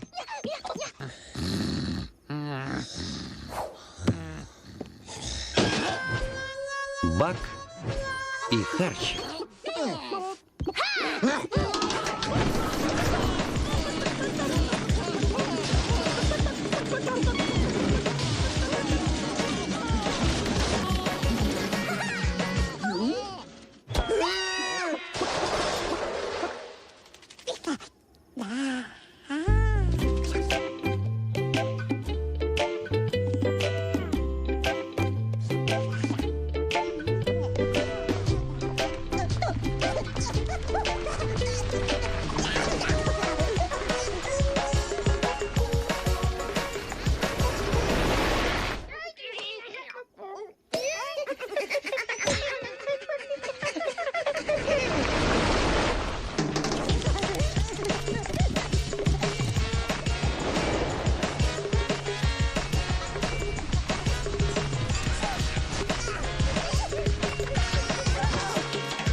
Оазис Оскара. Заклинатель куриц.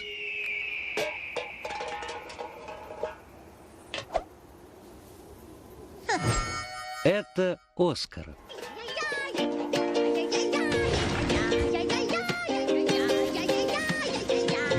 А это Поппи, Бак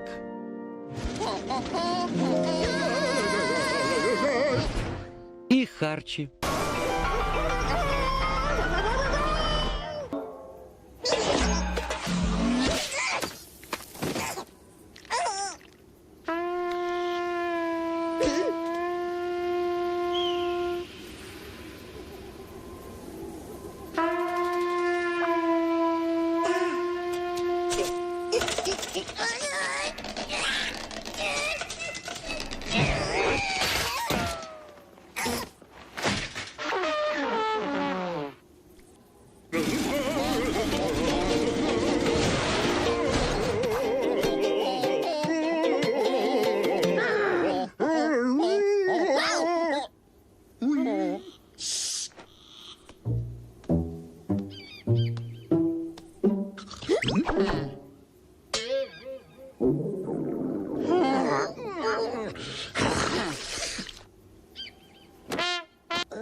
Оазис Оскара.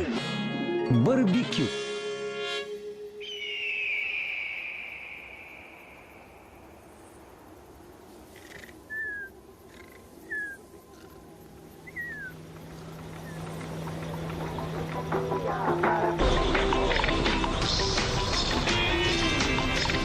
Это Манола и Рокко.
Это харчи.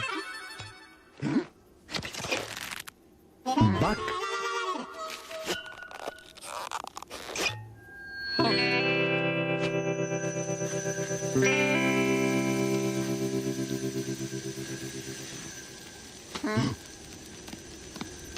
Поппи.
Оазис Оскара.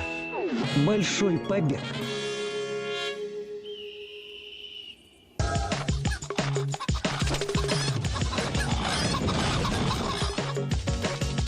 Это Оскар.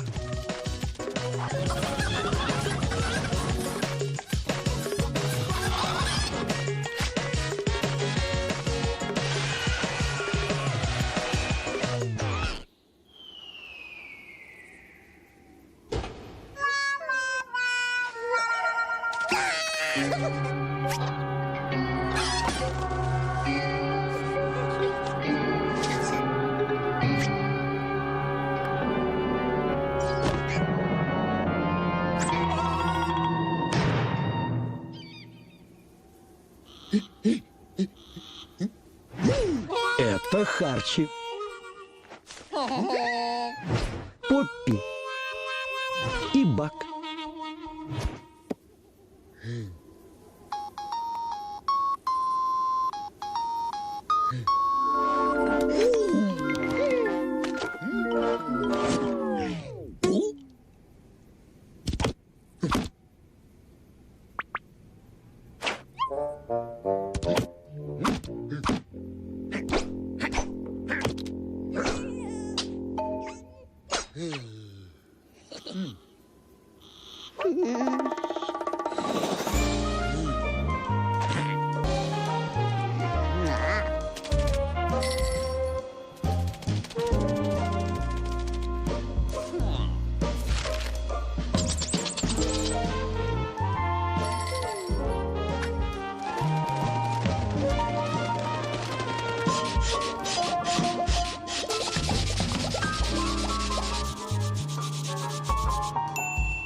there is no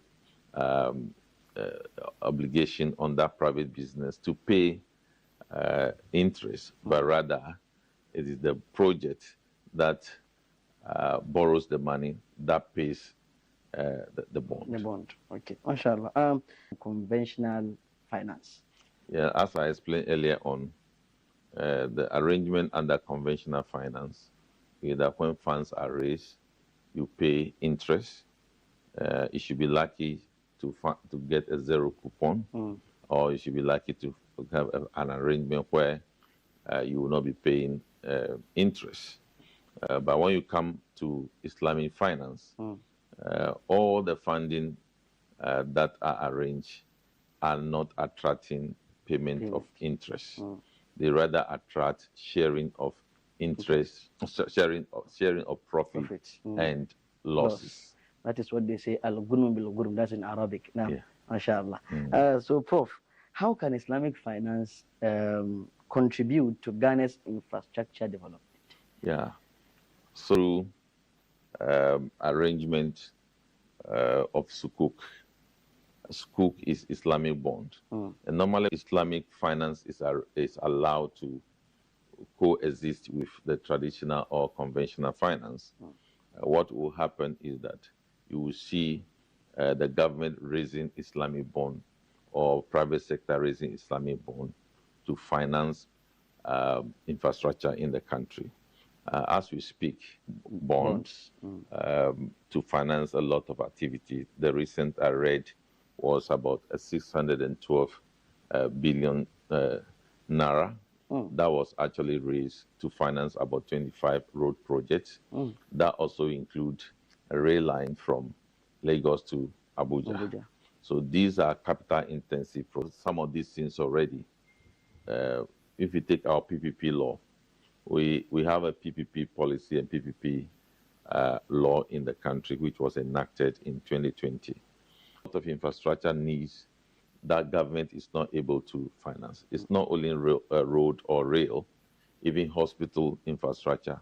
There are aspects of hospital that people pay for. So it's just a matter of raising an SPV for the hospital so that SPV will raise for diabetic patients. Yeah, for the entire country. Yes. Yeah. So that can be a project for the government to finance dialysis machine for the entire country. So you just have to cost it. You don't prepare it to be on the books of the hospital. Then when the sukuk is raised, that will be used to, the payment is used as a receipt to pay for the bond. And then those who contributed to the bond will be sharing the money. Arrangement for housing, we can do that arrangement for hospital infrastructure. We can use that arrangement for hostel infrastructure for university students across the country. Okay, Doc, Prof, you were in your explanation. You mentioned sukuk. What are sukuk, or what is sukuk? Well, I want to try as much as possible not to even be using those terms, but to just say Islamic bond. So sukuk is Islamic bond. So basically, it doesn't attract payment of coupon or interest. It only allows that people contribute to the bond, and then over time, they share in the proceeds that come from the project. Yes. Yeah. But there is something unique about using sukuk. See, when traditional bonds that is prepared, but not some of the money when they come, the money is ready. It's attracted to solve some other problems. But in Islamic bond, there is an aspect we call the bond to tell the bond holders that your money that we have raised from you, this is the project for which we raise the money. And we will ensure that all the money is used for the execution of the project. And that is what we are seeing happening in Nigeria. So the money is raised and all the money is directed towards the execution of the project. So there is project assurance from Islamic bond perspective. Yes. And as we can see, we are raised so much come to Islamic bond. That is what we call project. The money will be used to execute that project, and people will see the project. And when the people see the project, it Doc, Prof, how can the new government or this current government we have incorporate Islamic finance into its development agenda? Yeah, I want to first of all say that this current government in 2020 has put in its manifesto to allow Islamic finance to run. It has also put this same thing in the manifesto. But at this point, it made it very to be introduced. Islamic financial instrument. I'm talking about all the areas. I stated earlier on that everything we see at the traditional or conventional finance is also in pro-finance sector. For example, there is an arrangement for Islamic finance to operate in the microfinance sector, to operate in the banking sector, to operate in the other sectors of the economy, to operate in the capital market. That's where the sukuk is raised. So they have clearly indicated the commitment to become a member of Islamic Development Bank. Now, Islamic Development Bank is just like African Development Bank or the World Bank, providing development capital to countries that belong to it. All the benefits we get from World Bank, which means that all the development assistance, they will be providing that to us also. So if you go to Benin, because they are a member, there are some projects there that is coming directly from Islamic Development Bank. If you go to Cote d'Ivoire, there are the same thing. So that provides two-tier benefit for Ghana, getting assistance from Islamic Development Bank, providing, etc.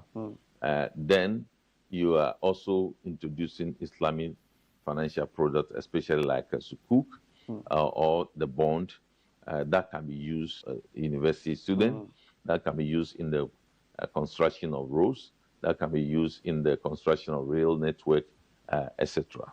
So this is the commitment that the government has made when campaigning. And the government described it as a social contract that they have is to define the roadmap to implementing entrance into the Islamic Development Bank and then implementation of Islamic financial products.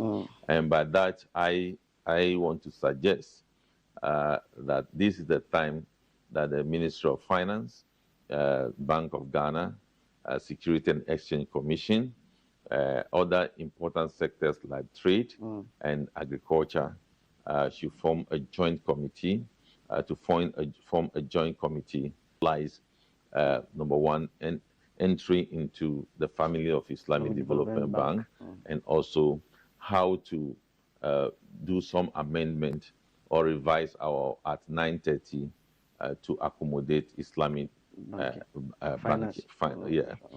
In section 18R of at 930, it makes a sweeping statement about allowing interest-free banking, but the law does not provide the various steps of governance, the various steps that you should follow, whether the licensing regime will be the same regime of licensing for those who want to hold a discussion, is to set up a joint committee made up of the ministries that I talked about, and then including insurance, because we have a takaful.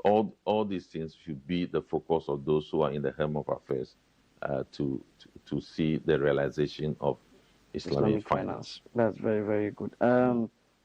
Prof, you spoke earlier, but I'll ask again. What role do partnerships with Islamic financial institutions play in infrastructure financing? Yeah, as I said already, there is assurance of execution of projects. with this institution. So they will help to raise the bonds, and the bonds can now be directed to execute different infrastructure sets we have in the country. We are not saying that Islamic banking will do all the infrastructure projects in the country, so infrastructure development. But we have seen, and it's not difficult to express, that we are not happy about the asset that is generated by the bonds that we have issued or so far. But we are saying that it is other outlets to support activities in the country, especially in infrastructure development. Yes, very well. Doc, Prof, is Ghana ready for Islamic finance? And what challenges? The Islamic banking or Islamic finance is nothing but financing without the burden of interest. Yes. And for, those who are practicing Judaism and the rest. So some people will call it Abrahamic finance, some will call it non-interest finance and the rest. So the understanding is very clear. Yes. And then in addition to that, now we have seen government commitment. So NDC has put it in the manifesto. Then I think on one Friday when the president visited the National Mosque, to have a national prayer, he indicated it again. Yes. So to see to it that it comes to reality. Today he has appointed a new governor, and I believe that will be one of the tasks ahead of him to organize. But all in that, I want to indicate that to bring Islamic finance into the country should not be only the work of the Bank of Ghana. It should be, first, I also want to indicate that from professional point of view, we are teaching Islamic finance examinable part of the syllabus, ACCA, those Ghanaians doing ACCA, and those doing taxation, etc. So all the professional bodies have now integrated Islamic finance into their syllabus. So it is something that is well known now. What's left is to practice it. Okay, very well. Prof, what examples exist of raised about $169 billion and real US dollar projects? Some are real projects,